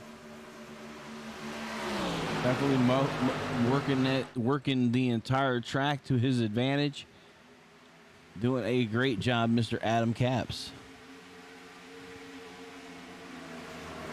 Got around the 7 of Scioli, who's settling in 4th, but has the 18 of Danny Ware behind in 5th, and a little further back. Got some side-by-side action with Ricky Hardin, and looks like Willie Nelson as well. Yep. Swapping some positions there towards the back part of the top 10. Yeah, I think our new follower, the Razorbacks, is asking a question about I'm thinking the pace car, and that would be the AI that drives the pace car. There's been a lot of forum chatter to Iracing petitioning the ability for a person to drive that pace car. And who knows, it could be Ryan Swan who might take over the pace car duties if that was the case. Ryan is actually, we saw him last week at Rockingham, taking part in the Lodgebox series. He's not a part of tonight's race. He's actually at Eldora, which they've got quite a bit of racing today. They got Wednesday night washed out, and we saw the early Thursday race. So they had to run it during the day Thursday because they already had stuff set up for later tonight. So a busy day for Ryan Swan at the racetrack over there in Eldora. And now we got a battle for the lead. Elwood Design Esports teammates going at it. Boy, that F49 washed up the track, and now it's going to give the 94 of Davey Hendricks the lead. And he brought friends. Yeah, but he brought over the 55 of Adam Capps. But we did mention that the last time we went on a mile and a half, Davey Hendricks won. Something about this level of competition that fits him, huh? Yeah, might be. He was the defending Cup Series regular season champion from season 1, but had a broken foot in the playoffs, and it really held him back from competing well, so he wasn't able to get the job done in that. But we know he's a solid racer, and he's dropped down to the Lodgebox series and is doing a solid job so far. It's Adam Capps continuing to put the pressure on the 94. Still got a good bit of side-by-side action towards the back with Richard Thomas and Willie Nelson. Well, I Love the Hogs asking about actual NASCAR drivers. Our area Iracing has 2 NASCAR series drivers competing from time to time when they have the Sieg brothers that have been in. Matter of fact, Kyle was here on Tuesday night or Monday night. No, Tuesday night. He was in the trucks. I went back and looked. Trucks, okay, yeah. Because obviously Kyle has a busy schedule as is with Ryan Sieg and the team over there on the real life Xfinity racing side of things. But kind of shocked to see him in the truck series, and he qualified inside the top 5, but Had some had issues, connection issues. Yeah. Yeah. I wonder if he was already at the track or something, because that was one thing that Chris Buescher used to tell me that's prevented him from racing on iRacing, is that his connection at his home in North Carolina is pretty much like Travis Beckner, where he's on dial-up because he's in the boonies. Beckner's got better connection now. Now he does, yeah. But yeah, we have had, and then we had NASCAR personality. I'm gonna mess her name up. You got to help me. Jesse Punch. Yeah, for the All-Star race. Oh, contact in the back. We got cars in the wall. Cars got into the outside wall, a little too close there, coming out of turn 2. Trying to go back and look who saw. It was a green car right there, and they're still trying to keep that car straight. I believe that was Danny Ware. Yeah, might have been Danny Ware, might have been Richard Thomas. It was a green car. They're both towards, well, no, Richard Thomas's not top 10, so it was Danny Ware in the 18th, but got a little too close there. Coming out of turn 2, made contact and saw him go into the outside of wall. Yeah, Ware, Thomas, and Brody Hayes, Willie Nelson, Ricky Harden, and Jacob. Yeah, those guys were all involved in there, according to my report of incident points. So. Yeah, that happened right in the back, coming out of turn 2, and so Nelson is in the pit. Santo was in pit road. He's out of pit road now. Yeah. Man. So going back to the Razorbacks question, if you watched NASCAR during the pandemic with, that would have been with, Clint Boyer, Danny Hamlin, Kyle Busch, Byron, Eric Jones, several other drivers were racing on iRacing when NASCAR was in the COVID pandemic pause during the 2020 season.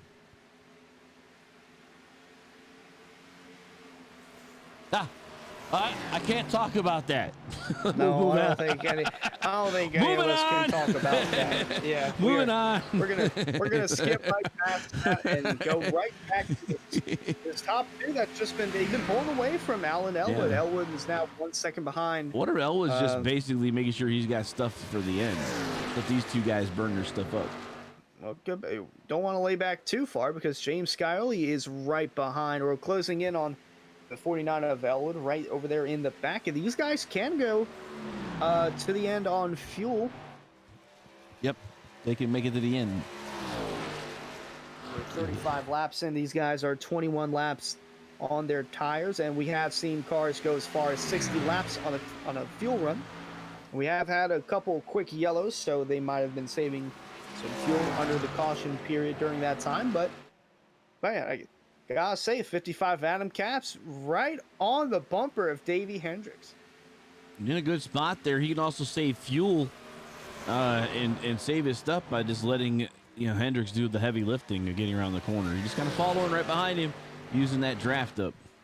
Yeah, and man, it seems like Elite Entertainment has just had bad luck throughout the year too. Now that I'm looking at it, because Rick Christensen had that early incident with the lap car of Ben Miller, and he had to retire early.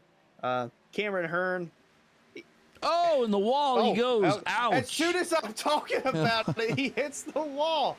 Oh, man, I don't know what it is, but other than hitting the wall, Cass has had a really solid night. He's essentially the only car that's in contention to win the race for the moment.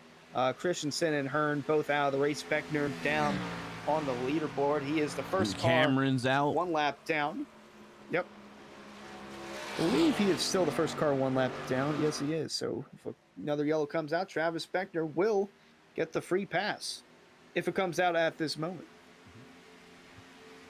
We've had a few more retirees from the race. AJ Roderick has called in tonight. I believe Hudson is. I saw him coming out of pit road. I'm not sure if he's on still track. in the pits. Oh, he's on track. Okay. Yep. Colin Fambro. Fambro's on pit lane. Fambro is on pit lane. Jared Lipster, Forrest Smith, Cameron Hearn, Rick Christensen, and Ben Miller Yep. All those guys have called it a night or were parked. Ben Miller was the only car parked by the admins. And so things have settled down for the moment. The top four evenly spaced out between Hendricks, Caps, Elwood, and Skyle. You're going to go back and look at fifth place driver Bryce Senesac in the 09. He's currently got David Weishart on his bumper, and that's for the fifth position. And look who's coming to play. He's like, the I'm number back. 33. Ooh, and a car right behind. That might have been... trying to figure out what car it was. It wasn't Carter Coop, because Coop has a white car. It might have been... That's Willie Nelson. No, it was the black car. It might have been Ricky Harden that got close to the turn 2 wall, and the caution's out. So another caution here Danny from Ware Charlotte and Brody Motor Speedway. Hayes. Well, those two have...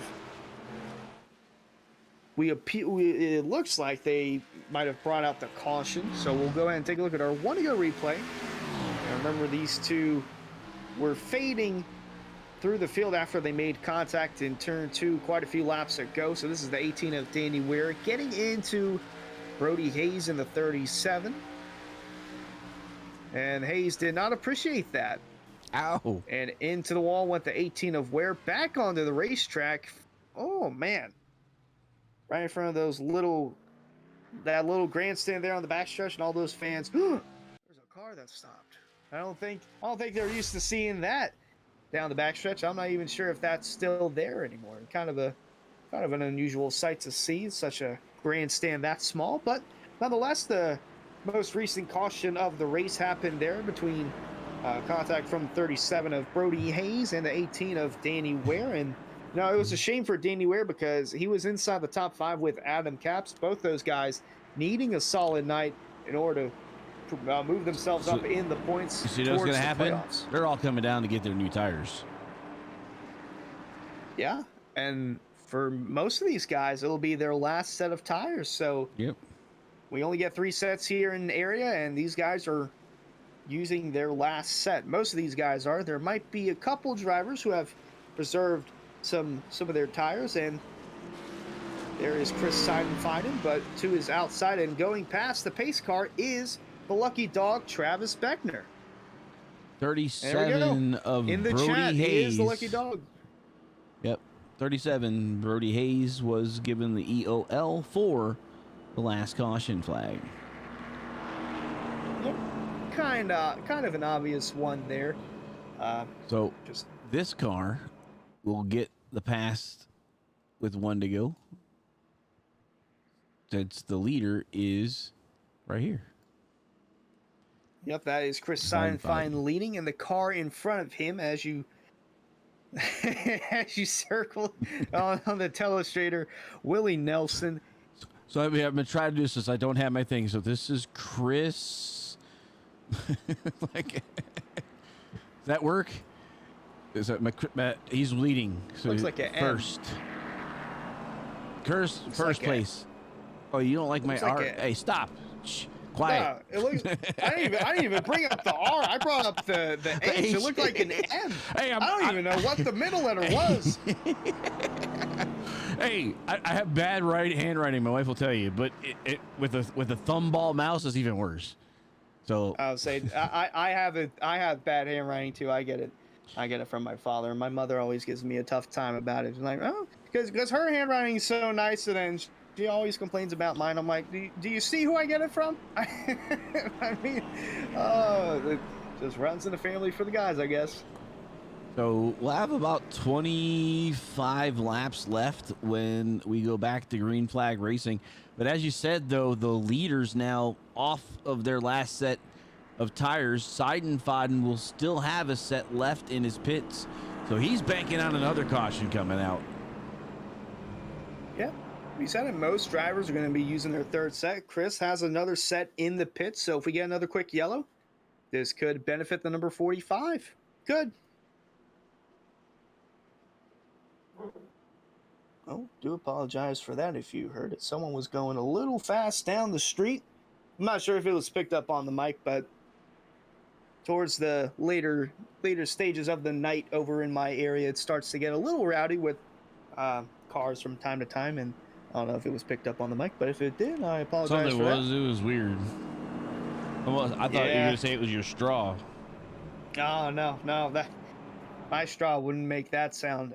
We got some people that fly past the street in cooped up vehicles, ATVs, you know, the usuals. Mm-hmm. So we should get the one to go here, and we will see Willie Nelson drive past the pace car. Could see him work his way back inside the top 10. He was having a solid night for the most part, and it's kind of faded towards the back after that incident over in turn 2 with Danny Ware, Brody Hayes, and Willie Nelson getting a piece of that. And there he goes past the pace car. It'll be interesting to see where Sidefine chooses to restart the race from, and it looks like he'll restart from the outside lane. Yep. And so that will put Davey Hendricks on the bottom, but he is not the control car. The control car is that prime number 45 of Chris Sidefine.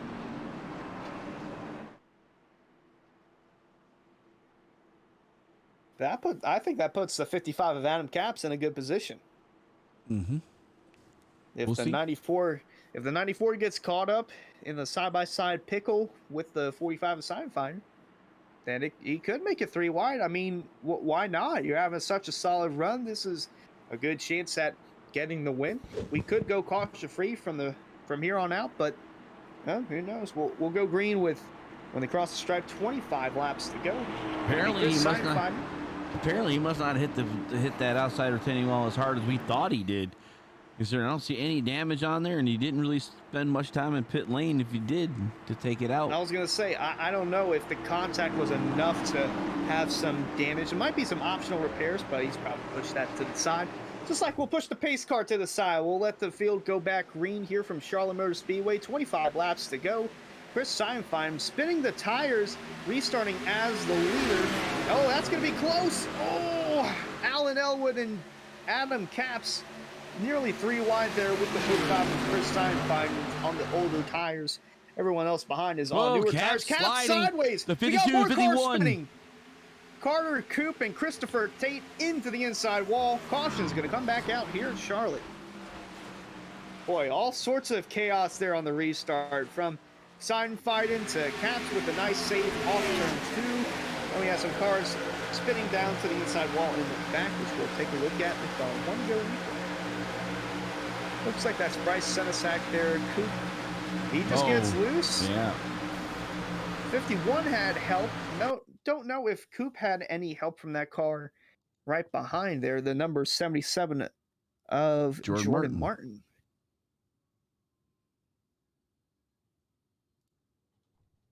So we'll take a look from the onboard of Jordan Martin. And Miller Racing Graphics number 77. Yep. Oh, loose. Man, it was close. He was loose, but he did a little bit of help. He helped out, but it really wasn't his fault. The guy spun right in front of him, so. Yeah, no, Jordan did the best he could to stay away from. But it could have been a little bit of number 52. Could have been a little bit of Netco because I saw it crinkle the hood and then it went back. So looks like David Weishart has some damage in the rear of his car. 33 of Weishart might have some damage. Oh, he does have some damage. Oh, that's some pretty big damage. Which is funny because he has 0 incidents. That is interesting. Oh, I thought you were going to say he has butt kicker on the back, and it looked like he got the butt of the car kicked. Yeah. He got butt kicked. I mean, whatever is there, it's worked. I mean, he's up to 4th. He's going to have a shot here at the very end of this, as we have, I believe that is cars that just got his lap back. Was that Richard Thomas in the one? I think so. Okay. As he is flying around the racetrack to catch up. Yeah, indeed, that is Richard Thomas.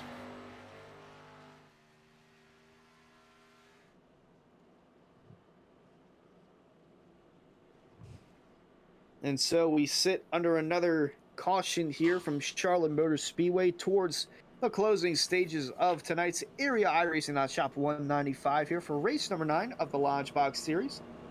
Mentioned we are closing in on the playoffs, not only for the Lodgebox series, but in all 3 series.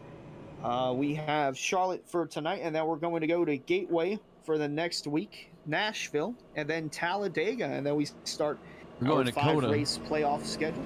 Yep. You said Will be Gateway, didn't you? Homestead. I might have. I don't thought I know. heard Gateway. I was like, what? Gateway just did Gateway. We're going Coda and Nashville, right? And then is that the next? Coda, Nashville, and Talladega to close Mhm. out the regular season. Then Oh, our that's 5-race playoffs will start at Homestead, Charlotte Roval, Martinsville, Michigan, and then the championship race over in Las Vegas, Nevada. Yeah. So, I mean, I don't know. I see it. NASCAR's even done this where they're putting a road course into the playoffs. I'm not a real fan of that. You know, I've never been a fan of the super speedway being in the playoffs either. They don't ask me for my vote. I do enjoy the Roval, it being a playoff race and it being the cutoff race for one of the rounds in the playoffs. I will say I do enjoy that. I didn't enjoy the super speedway race Talladega being the cutoff race for the round in the early stages of the newer playoff format that we have seen from NASCAR since 2014, but now we do have an actual super speedway as the regular season finale in real life NASCAR, and that is at Daytona Beach, Florida. So back at Daytona, they moved the July 4th weekend around, and it was at Daytona, then it was at the Brickyard, now it's at Road America, and they kind of moved Daytona down to the regular season finale, but I gotta say, I am a fan of that because it's the last chance for a good bit of the drivers in the Cup field to get their win. That'll get them in the playoffs, and at a super speedway, everyone's got a shot. I mean, well, if Derek Cope's racing, he doesn't have a shot. But other than that, everyone else has a shot. Well, they just added another super speedway to the schedule. Inadvertently, because of Atlanta's makeover. Yeah, I gotta say, not too much of a fan of that. I mean, we still have another race to go to kind of sway opinions some ways, but first race, I really wasn't a fan of it. That's as far as I'll go with that. So the lights are out on the pace car, so that means we'll be going back green. When they come across the stripe this time by, it'll be 20 laps to go. And David Weishart has quietly moved into the top 5. Even with the damage on the bumper, the 33, he still has a shot at possibly stealing a win. And getting $20. So we're looking through here, and the drivers that have disconnected, I don't know if Danny Ware has disconnected. I think Jacob Hudson is still around, but other than that, I see Hudson's on Brody the track. Hayes. Oh, Hudson is on the track. Okay, Danny Ware, I don't. Danny's think in he's the on pits. track. He is in the pits. Okay, so it's Brody Hayes, Danny Ware is in the pits, and then Roderick, Fambro, Lipster, Jared Lipster, Forrest Smith, Cameron Hearn, Rick Christensen, and Ben Miller, all out of the race. Yep, get ready to go green here. Pace car back down pit road. Davey Hendricks and Alan Elwood, 2 Elwood Design Esports drivers on the front row, bringing the field back to Green Flag Racing here at Charlotte. Danny Ware basically told me in iRacing chat he's got his ice cream. So Danny's enjoying an ice cream while they change out the engine.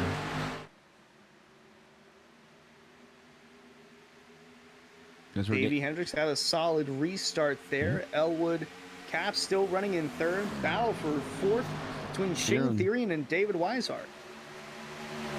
Adam Capps is backing up into that 5th place battle as well. Scioli trying to get back into the top 5. Oh, Cap's falling back to 5th. Therian and Weishart moving in front of the 55. James Scioli, as you mentioned, still trying to get back inside the top 5, and Cap's now going to look underneath the 33 of David Weishart. But Weishart going to get some help from one of his drivers, James Scioli. Going to try and generate a run. And another car of his right behind the 7, the 5 of Garrett Grant. Haven't talked too much about him tonight. He is inside the top 10, currently running in the 8th spot. So 33 and the 55 still going at it for fourth spot.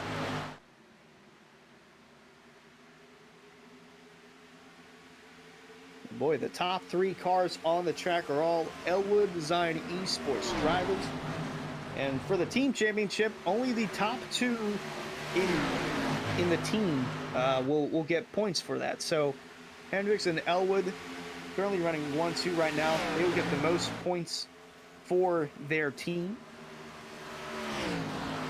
You see right there, might have been a little bit of contact there between Adam Capps and James Scioli. And it looks like Scioli has dropped quite a few positions after that contact. Trying to find him here on the leaderboard. I don't know where he went. He left. Oh, wow. So I'm not sure if there was a little bit of internet connection there as the reason for the 7 leaving, but him and the 55 made contact and saw the 7 go through the grass and couldn't quite find where he went. So it seems like, yep, he has disconnected for the night. Not sure the reason for that, but nonetheless, the show goes on. They'll be coming across the stripe this time. 15 to go with Davey Hendricks, Alan Elwood sitting 1-2. And then Shane Therian in third. Weishart has gotten clear of the fourth position, and Bryce Senesac is now inside the top 5.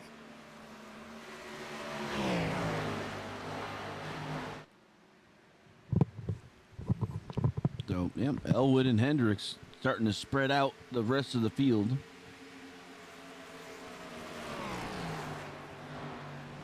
A little further back towards the top 10, some drivers having solid runs. Matthew Rodriguez, one of the 6 drivers that are making their area iRacing debut in the Lodgebox series, running in the 9th spot. And Jose Ruiz, shout out to him, running inside the top 10 for the time being. Both those guys solid runs. And then right behind Jose Ruiz, Joe Hassert in the number 11, in position 11. So 9th, 10th, 11th, all having solid runs, and we're seeing the caution out once more. And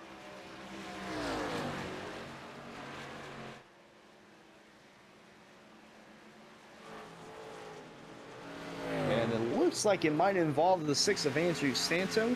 We'll take a look at our one-year replay and try to see where the caution came out at. So there's the 6 of Santo. Looks like that's Willie Nelson. Is that correct? Beneath the 6? Yep. Ooh, yeah. Oh, and close to making contact right there. That's Travis Beckner right behind the 25.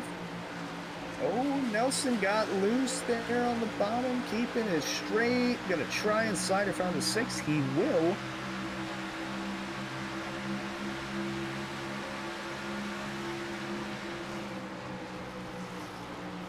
Oh, Santo, whoa, he just drove through Willie Nelson. Oh, and into the outside wall. Oh, my goodness. I'm not sure what that was all about, if the 25 was just slow or if Santo just kept his foot in it, but man, it looked like he just straight up dumped him. We'll go back and take a look here from the in-car of Santo.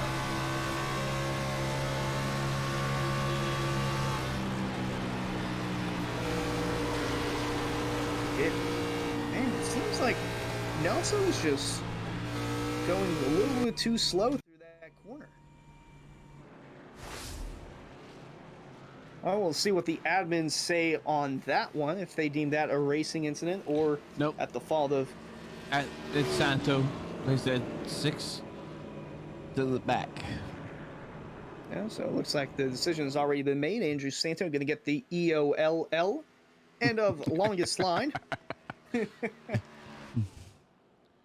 So ROFL. Oh, yeah. LOL. Here we go. We got the text lingo now. But yeah, we're looking through JT Motormouth, picking up spots any way possible for Beckner. Yeah, at one point we mentioned that Beckner was trying to get back on the lead lap in the 24th spot. Well, now he has moved up into the 14th spot. So he's moved up 10 spots since we mentioned that he could be the recipient of a free pass if cautions came out. And we have seen a good bit of yellows come out, good bit of drivers being involved in some of the cautions, and that most recent replay, we saw the 28 of Beckner right behind the incident taking place. Or right around it, right around that area. But he has stayed out of harm's way, and he's running in the 14th spot right now. So Yep. who knows? Like we mentioned, cautions breed cautions, and we've been seeing that since the first yellow came out. So we could 5 caution flags. We could see Travis Beckner move inside the top 10 if that continues to trend. Didn't we get to pretty much halfway without a caution? We went over halfway without a caution, and the first yellow came out at lap 73. There you go.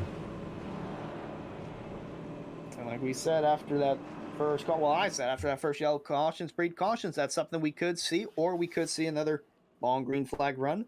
And I don't think we've seen a long green flag run since the first caution of the race, but these guys won't even get through halfway through a tire run by the time we finish this thing. So tires won't even become an issue, neither will fuel. No, they're good to go on fuel and tires. Most of these guys, I think all these guys at this point are on their last set of tires, so what you see is what you get with the tire wear, but we could see a bit of tire spin throughout the field. Could see it, not too sure, but one thing we will see is the Elwood Design Esports guys restarting 1, 2, 3. 4, 5, Hendricks, 6. Elwood, and Therian. And then 4, 5, 6 is Weishart, Senesac, and Adam Cap, still holding his own over there in P6. I was just gonna let you, show your mom that you were good in math. Oh, I am good at math. You can count your numbers. Good job. The lights are out on the pace car, and so we will go back green. Yep, Next under time 10 by. laps to go.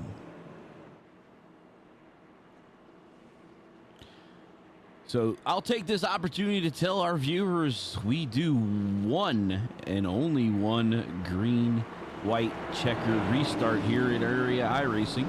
So if this does go into overtime, it'll be restacked for the one shot, and then the next flag at that point will call the end. Right now, we're still got the opportunity to get this done under regulation. And it looks like it's going to be Elwood Designs versus everybody else because they hold the top 3 spots. And then behind you got Weishart and Senesac, a part of Bell Weishart Esports. Then Adam Capps, the Elite Entertainment driver over there.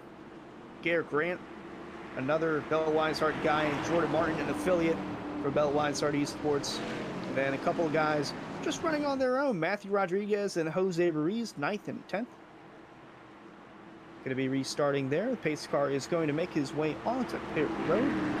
Davey Hendricks is the control car. He chose the bottom to restart the race from. Eric Wineland said yours has been always good at math. Always. Or he thought so. Oh, a little bit of tire spin in the back, but we are back green flag racing at Charlotte. And my goodness, what a jump from the 94 of Davey Hendricks. Good restart there as Elwood and Therian are door-to-door for second. But here comes Weishart trying to get a run on the outside.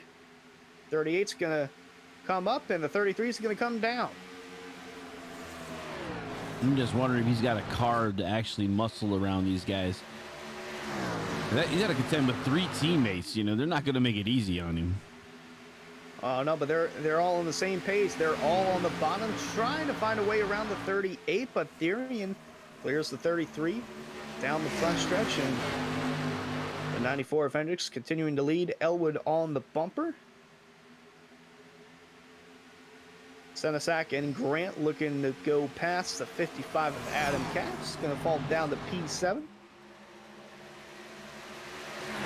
Boy, they are really sliding up the track there. Cap's going to move into 6th, and I believe Grant might have caught a little bit of that wall. Boy, if you're Alan Elwood and victory is this close, especially after missing last week at Rockingham, do you go for the lead? I don't know. Well, never mind. He's going for the lead right there. He had a big enough run off the corner, and he's looking underneath the 94 of Davey Hendricks, and he will take over the lead. We're coming to 6 to go at Charlotte. I don't think those are team orders, and he's the boss, so I knew we talked to the VRA, and caution is out yet again. And this will be an unofficial green-white checkered before we go to our actual. Yep, it looked like it happened off turn 4. I couldn't quite tell if that was just the wall or smoke, because on my end it was a little blurry, but I don't want to speculate on anything just yet. I believe that might be where the caution came out at, but we'll take a look at our one-to-go replay and look at what brought out the caution. Looks like that's Christopher Tate over there in the 51. Might have been a part of this. It was a 96 that was turned around.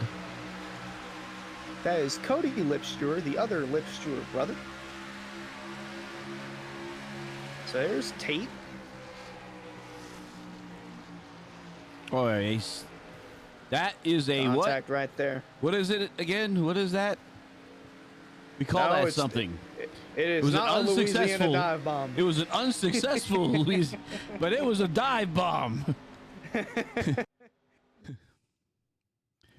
was contact there. It carried over into turn 4 and down the front stretch is what brought out the most recent caution. And looks like we might have an unofficial green-white checkered, or we could have, I don't know. Either way, this is going to end the race, I'm pretty sure. So this green-white checkered. So we're looking now. The weather once again from we were being asked by Wineland. Oh. Wineland was asking about the track temperature, so I pulled it up. And he said the same thing I did. He said the same thing I did. Looks like it went up 1 degree. 1 degree since the drop of the green watch flag. It. Gotta watch it out there. It's hot.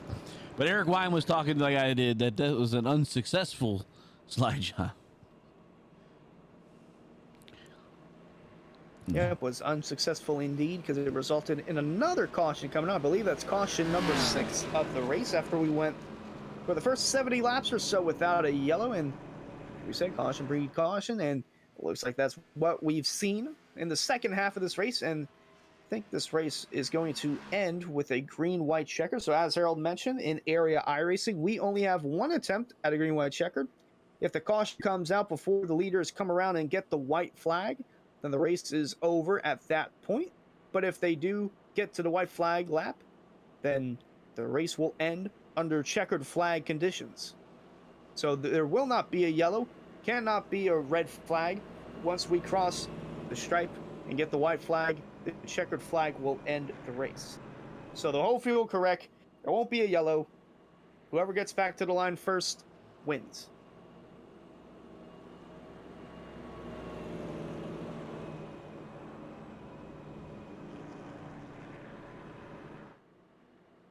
We saw there that the teammates, not afraid to battle around each other, also want to be a little cautious with the battle, because they do have drivers running 1, 2, 3. That being Elwood, Hendricks, and Therian. Richard Thomas is the only driver not inside the top 10. He's actually running 15. So it'll be a good point stay for Elwood Design Esports if they can stay inside the top 3. I know all 3 of those guys want to win. They all have a win this season. Therian, Hendricks, Elwood. Mm-hmm. Elwood missed last week at Rockingham, so I'm pretty sure he's going to go as aggressive as he can to try and get the win. Davey Hendricks already had a win from Kansas, and Elwood let that one get away from him, so I'm not sure he'll let that slide again. And then Shane Therian, he won the season opener over at Daytona, but he's had solid speed throughout the year. And now he is back inside the top 3 with a chance at winning. Bryce Senesek in the 09. He has yet to collect the win this season. So wouldn't surprise me if he goes a little aggressive here on this restart, trying to get a better chance at improving his finish or even getting the win. And we look back on David Weishart over there in the 5th spot. Weishart started in the back, opted not to qualify. He's gotten some damage throughout some portion of the night, but he's inside the top 5. He's got some solid speed. Not sure if it's going to be enough to collect another victory, as he won the last race for the Lodgebox Series over at Rockingham. And it looks like we'll get the 1 to go. We're green-white checker. We're going to do it. It is an official green-white checker. So this is it. One-time chance. Yep, the only attempt at a green white checker, and the only time shouldn't say the only time. The last time the race will restart, because we will not get another restart after this. And it looks like the race leader, Alan Elwood, has chosen to restart on the bottom. Whenever that pace car hits pit road, Elwood can go whenever he wants. So it wouldn't surprise me if he got an early jump on the restart.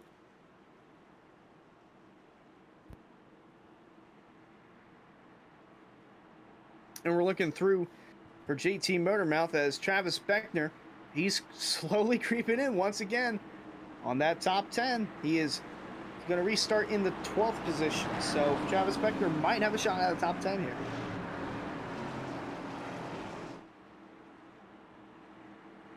Alrighty, ladies and gentlemen, it's going to be a green-white checker to sell it out here from Charlotte Motor Speedway. Can Alan Elwood win? What about Davey Hendricks? Shane Therian might have a shot. Bryce Senesac also could put himself in a position to win.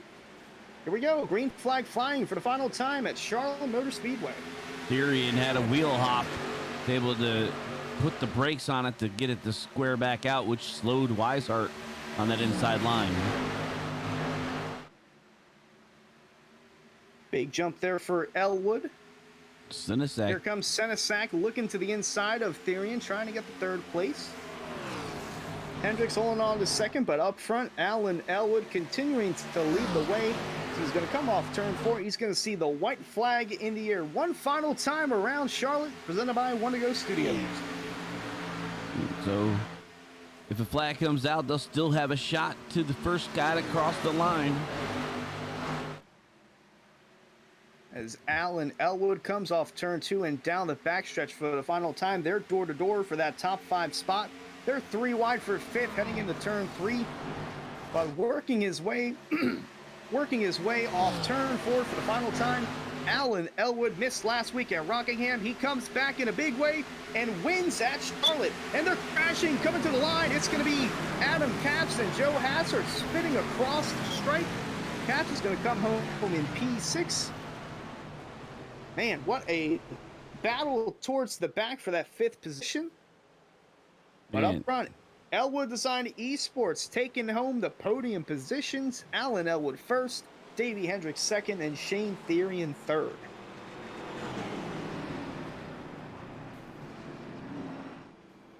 And we did mention they were going 3 wide for that top 5 spot. It went to David Weishart. And at the end, we saw Adam Capps and Joe Hassard go sliding in the grass.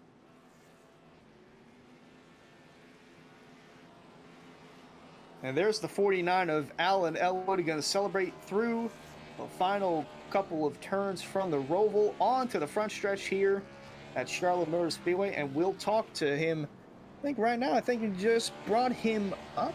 I do believe. Let me go back and check. I wasn't expecting that too quick, and looks like we do have him. Oh, we got Davey Hendricks in here as well. Nope, we're down into the staging room. How do we get moved? Or you there you go. Yeah. Did I move us? Yeah, I think we got moved into the staging, so we actually got moved in with the drivers. I was kind of surprised a little bit. All right. I did lose the screen there. From How about that? There you go. How about that? There we go. There, we got it back now. All right. So we can bring him up now. It's been a weird night. We will bring him up now. Now this is the correct booth. We're back in the booth. Yeah, we're in the booth now. For some reason, we got moved down into staging. I thought we were going to do an interview with all 3 guys. I'm like, oh, okay, this is interesting. I looked, we're in staging. But now we're back in the booth, and we're with our race winner, Alan Elwood. Hunter and Harold in the booth. For real this time. Got a copy? Yes, guys, I got you. Man, well, you were at Charlotte a couple weeks ago for the Coke 600, had to miss Rockingham, and then you came back here at Charlotte in a big way. You led the most laps at 52. We're seeing that now. How did the car handle? Because it seemed like it was a hot, slick track. It was interesting and difficult at times to pass. How was the race from your perspective? The car went through really weird like 180s. At the beginning, first 10 laps or so, maybe 15, the car felt pretty good. Like you could get down to the apex of the corner and get down to that blue line and help the car turn. Because if you didn't hit the blue line, the car was not turning. So you could get down to the blue line, but then about 15 laps in, the car turned into a complete dump truck and just wouldn't turn at all. Like I had to really back up the corners to get the car to get to the apex. But then you got to about 30 laps in, 35, and the car got loose out of nowhere. So it was just really weird. It fluctuated a lot. So it made it difficult, especially on those long green runs, to make sure that you were running the right pace with how the car was handling. Yeah, we did have one long green flag run that went about 70 laps, and then after the first yellow came out, it was either A, cautions breed cautions, or B, we'd get another long green flag run, and looks like we went with option A, but nonetheless, you still worked your way through, battled through, got the win. Harold, any questions for our race winner? Well, Alan Elwood, you've been doing a lot of painting. So, David Weishart, you did his paint for the scheme. And I think it was mentioned by somebody on your race team that for a guy who's not going to do the whole schedule, he's sure showing up a lot. Yeah, David's, it's nice to have him out though, because he is one of the best drivers in the area. So when you have him out racing each week, it's always nice. But yeah, you've done a really good job with your team this season. And, I think last season you said this is your favorite model car in iRacing. Is that not right? At the Xfinity series? Yeah, Xfinity car has always been one that I've gravitated to. Especially this season, I wasn't sure about the next gen, and I really couldn't commit to Mondays. And then the trucks are not necessarily my thing, never really have been. But yeah, the Xfinity car, anytime that we have it in the series, is always a treat. I always love to drive it. We're seeing that now. We're not only yourself, but your teammates as well. We'll get to Hendricks and Therian, part of the 1-2-3 for Elwood Design Esports in just a moment. But any shout-outs you would like to give out before you go and celebrate the win? I see you got a new sponsor there on the number 49 car. Yeah, so just real quick, I partnered up with, they were Heatwave Designs. It's now SimWrap Market. If anybody out there is looking to either get into painting or just doesn't really have the time to come up with a unique scheme for whatever sponsor they're running, head on over to simwrapmarket.com. We offer all sorts of different base schemes for different makes and models of cars within the service that you can download for a relatively cheap price. They're only $10 a piece. We put a lot of work into those schemes and try to make them quality for everybody to use. And a lot of people out there are getting use out of them. So if you're looking for something to whip up really quick and easy, we offer those. So simwrapmarket.com. Also want to thank High Banks Podcast, Reaper Speed Lab, Roderick Racing Development, Life of a Sim Racer, Rhino USA, everybody on the team that makes it happen. And of course, I want to give a big shout out to the team tonight, Davey and Shane, getting everybody in the top three. A couple guys like Danny had bad races, but you're going to have those, and I'm just proud of the effort that we're able to put in each week. And thank to you guys up here in the booth for being here each week, and everybody in the admin tower. Appreciate everybody that puts this stuff on. Alrighty, well, once again, congrats on the victory. It's the third win of the year for Alan Elwood. Have a good night. Appreciate it, guys. And now we'll bring up the other driver from Elwood Design Esports there, Davey Hendricks, coming home P2. Davey, Hunter, and Harold in the booth this time. You got a copy? I do. Alrighty, well, inside 10 to go, I had asked the question, I know that the teammates are running 1-2-3. Does Elwood hold back, or do they go all out? And then as soon as I say that, Elwood goes down on the inside, passes you for the lead, then the caution came out. But nonetheless, a solid night for the team and for yourself. Had a car up there capable of winning the race. How did the car feel? Because Elwood said it went through a roller coaster of emotions, basically. Like every 10 laps or so, it was a different feel for the race car.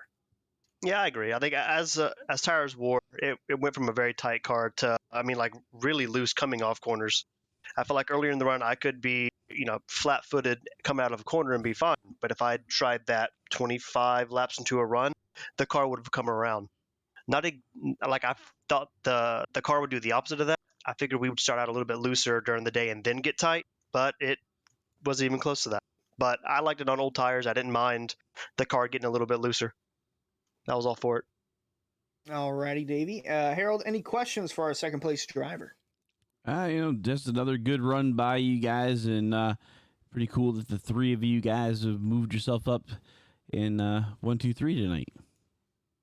Yeah, I asked them earlier. I feel like we've finished 1, 2, 3 a couple times this season. I mean, I might not have been a part of all of them, but I feel like often we get, 2, 3, maybe even 4 guys up in the top 5 or 10. So we get good team points every week. It's kind of nice. Yep, and a solid finish, 1, 2, 3 for the Elwood Design guys with Davey Hendricks coming on P2. Any shout-outs you would like to give out before you go? Oh, plenty. I got to thank Rhino Liner, Elwood Designs, Reaper Speed Lab, High Banks Podcast, Roderick Racing Development. All these guys, help us along. They, pay our dues.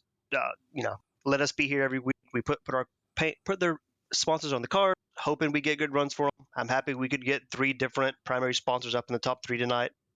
All my teammates that are with us throughout the night. I know some of us ran into some trouble, but overall, we have a good time.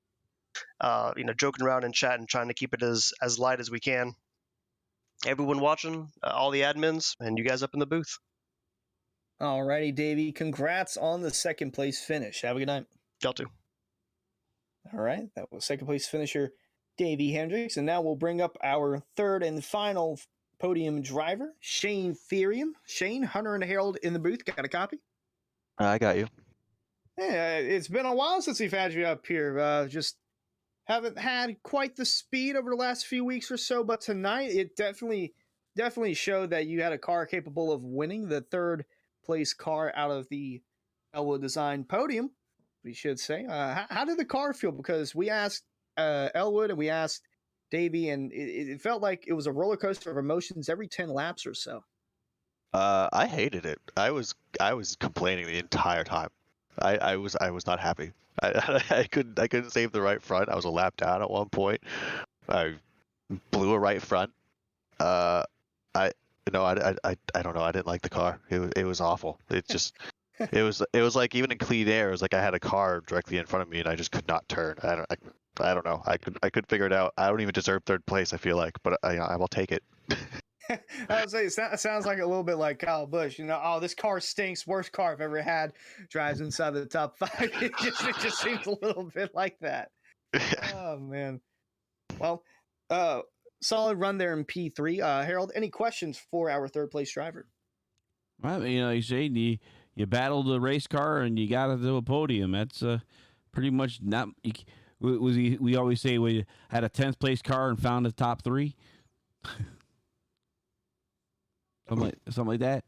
I think I had like a 20th place car, if I'm being quite honest. Like, I could not save the right front, and then I think what helped me was when I was helping Alan get the lead when I was a lap down. I just saw what he was doing, and I was like, "Oh, you're not getting on the gas until like halfway through the corner. Could be why I can't save my right front." And I got lucky break with some yellows and just drove through the field, and still wasn't happy about it, but.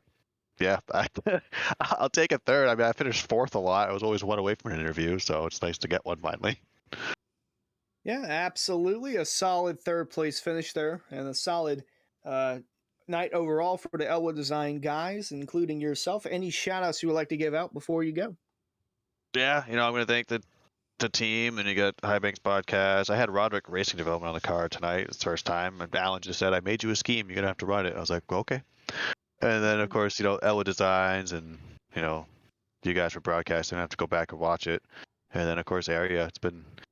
Wasn't the greatest showing of a race, but this is, first time we've had a caution-filled race in, I think, a very long time. So can't be too upset about it. No, there were a good bit of yellows. After that first yellow came out, I said it was either going to be cautions breed cautions, or we'd have another solid green flag run to the finish, and that was not the case. We had cautions breeding cautions, and made for a thrilling finish to the very end with the green-white checkered, and Alan Elwood, Davey Hendricks, and Shane Therian of Elwood Design Esports coming home with the podium spots. Alrighty, Shane, have a good night, and congrats on the third place finish. Yeah, thank you. And while we got it up, the Elwood Design race recap. Alan Elwood led the most laps at 52 brought home the victory. 6 cautions for 24 laps in a field full of 34 cars. Brody Hayes had the fastest lap of the race with a 30.702. One of the newer drivers in the field making their first start in area iRacing tonight. And we'll go ahead and cap it off with the finishing order. So Alan Elwood, Davey Hendricks, Shane Therian, just talked to those three a moment ago. Coming home in the podium spots, Bryce Senesac and David Weishart rounding out the top 5. Adam Capps, got to give him credit. A absolutely solid race from the 55 of Adam Capps, coming home P6. Garrett Grant, P7. Ricky Harden, Jordan Martin, and Chris Seinfein rounding out the top 10. 11th through 20th, Matthew Rodriguez, Jose Ruiz. Travis Beckner brings it home in the 13th spot. Joe Hazard in 14th. Richard Thomas in the 15th spot. Christopher Tate, 16th. 17th was Carter Coop. Christopher Buzz in the 18th spot. Kyle Knapp in the 19th spot. And Cody Lipster in the 20th position. And now we'll go ahead and cap off the rest of the field. Andrew Santo, P21. Willie Nelson, P22. No, not that Willie Nelson. James Skyley coming home 23rd. 24th is Jacob Hudson. Brody Hayes, P25. And Daniel Ware, AJ Roderick, Colin Fambro, Jarrett Lipster. Yes, the Lipsters are related. And Forrest Smith rounding out top 30. Cameron Hearn, 88 laps down. Rick Christensen, 116, 131 for Ben Miller. And Ed Mortis Sr., I guess, didn't even take the grid in a 34th spot. Ah, okay. I see him there now. I don't know why I didn't see him at the throughout the race. I didn't see him on the ATVO. Well, interesting. Harold, any final thoughts before we wrap it up from Charlotte and head over down in Texas where they go left and they go right and they'll go a little bit more to the right? And a little bit long and straight. Yeah, good bit of straightaways. There's a big straightaway and then a whole bunch of S-turns right off that turn 1. So be an interesting race to see in all 3 series and see how they handle them. The Cup car is going to definitely be a handful, a new type of thing for COTA. Trying to think when they haven't gone to COTA yet, have they? I'm trying to think. No, they have. They have, yes, they have. AJ That's right, they Ross did. Chastain. That's what I remember. The rat is the Chastain Dinger show. That's right, at the end of COTA. Yeah. Because the thing about iRacing is they really don't shore up the setups until after or during that week, if it's within a week. So that should be a good setup at least, ready for the guys with these cars. I would love to see rain introduced to iRacing. So iRacing, since we got the Cup cars with the windshield wiper, I would like to see iRacing with rain. So, well, it was Portland. We just had Portland. Portland was chaotic. I feel like the hot. Well, Allmendinger's running at man, I'm all flustered. Allmendinger had a shot to win at COTA. He ran at Portland, had a horrible. I mean, he wrecked before they even went to the green flag, and he came through and won the race. Mm-hmm. And he's racing at Sonoma this week. So, I mean, anything can happen when it comes to the road courses. We've seen that in real life racing, and we'll see that for area iRacing. As Harold mentioned, all 3 series will be going to COTA.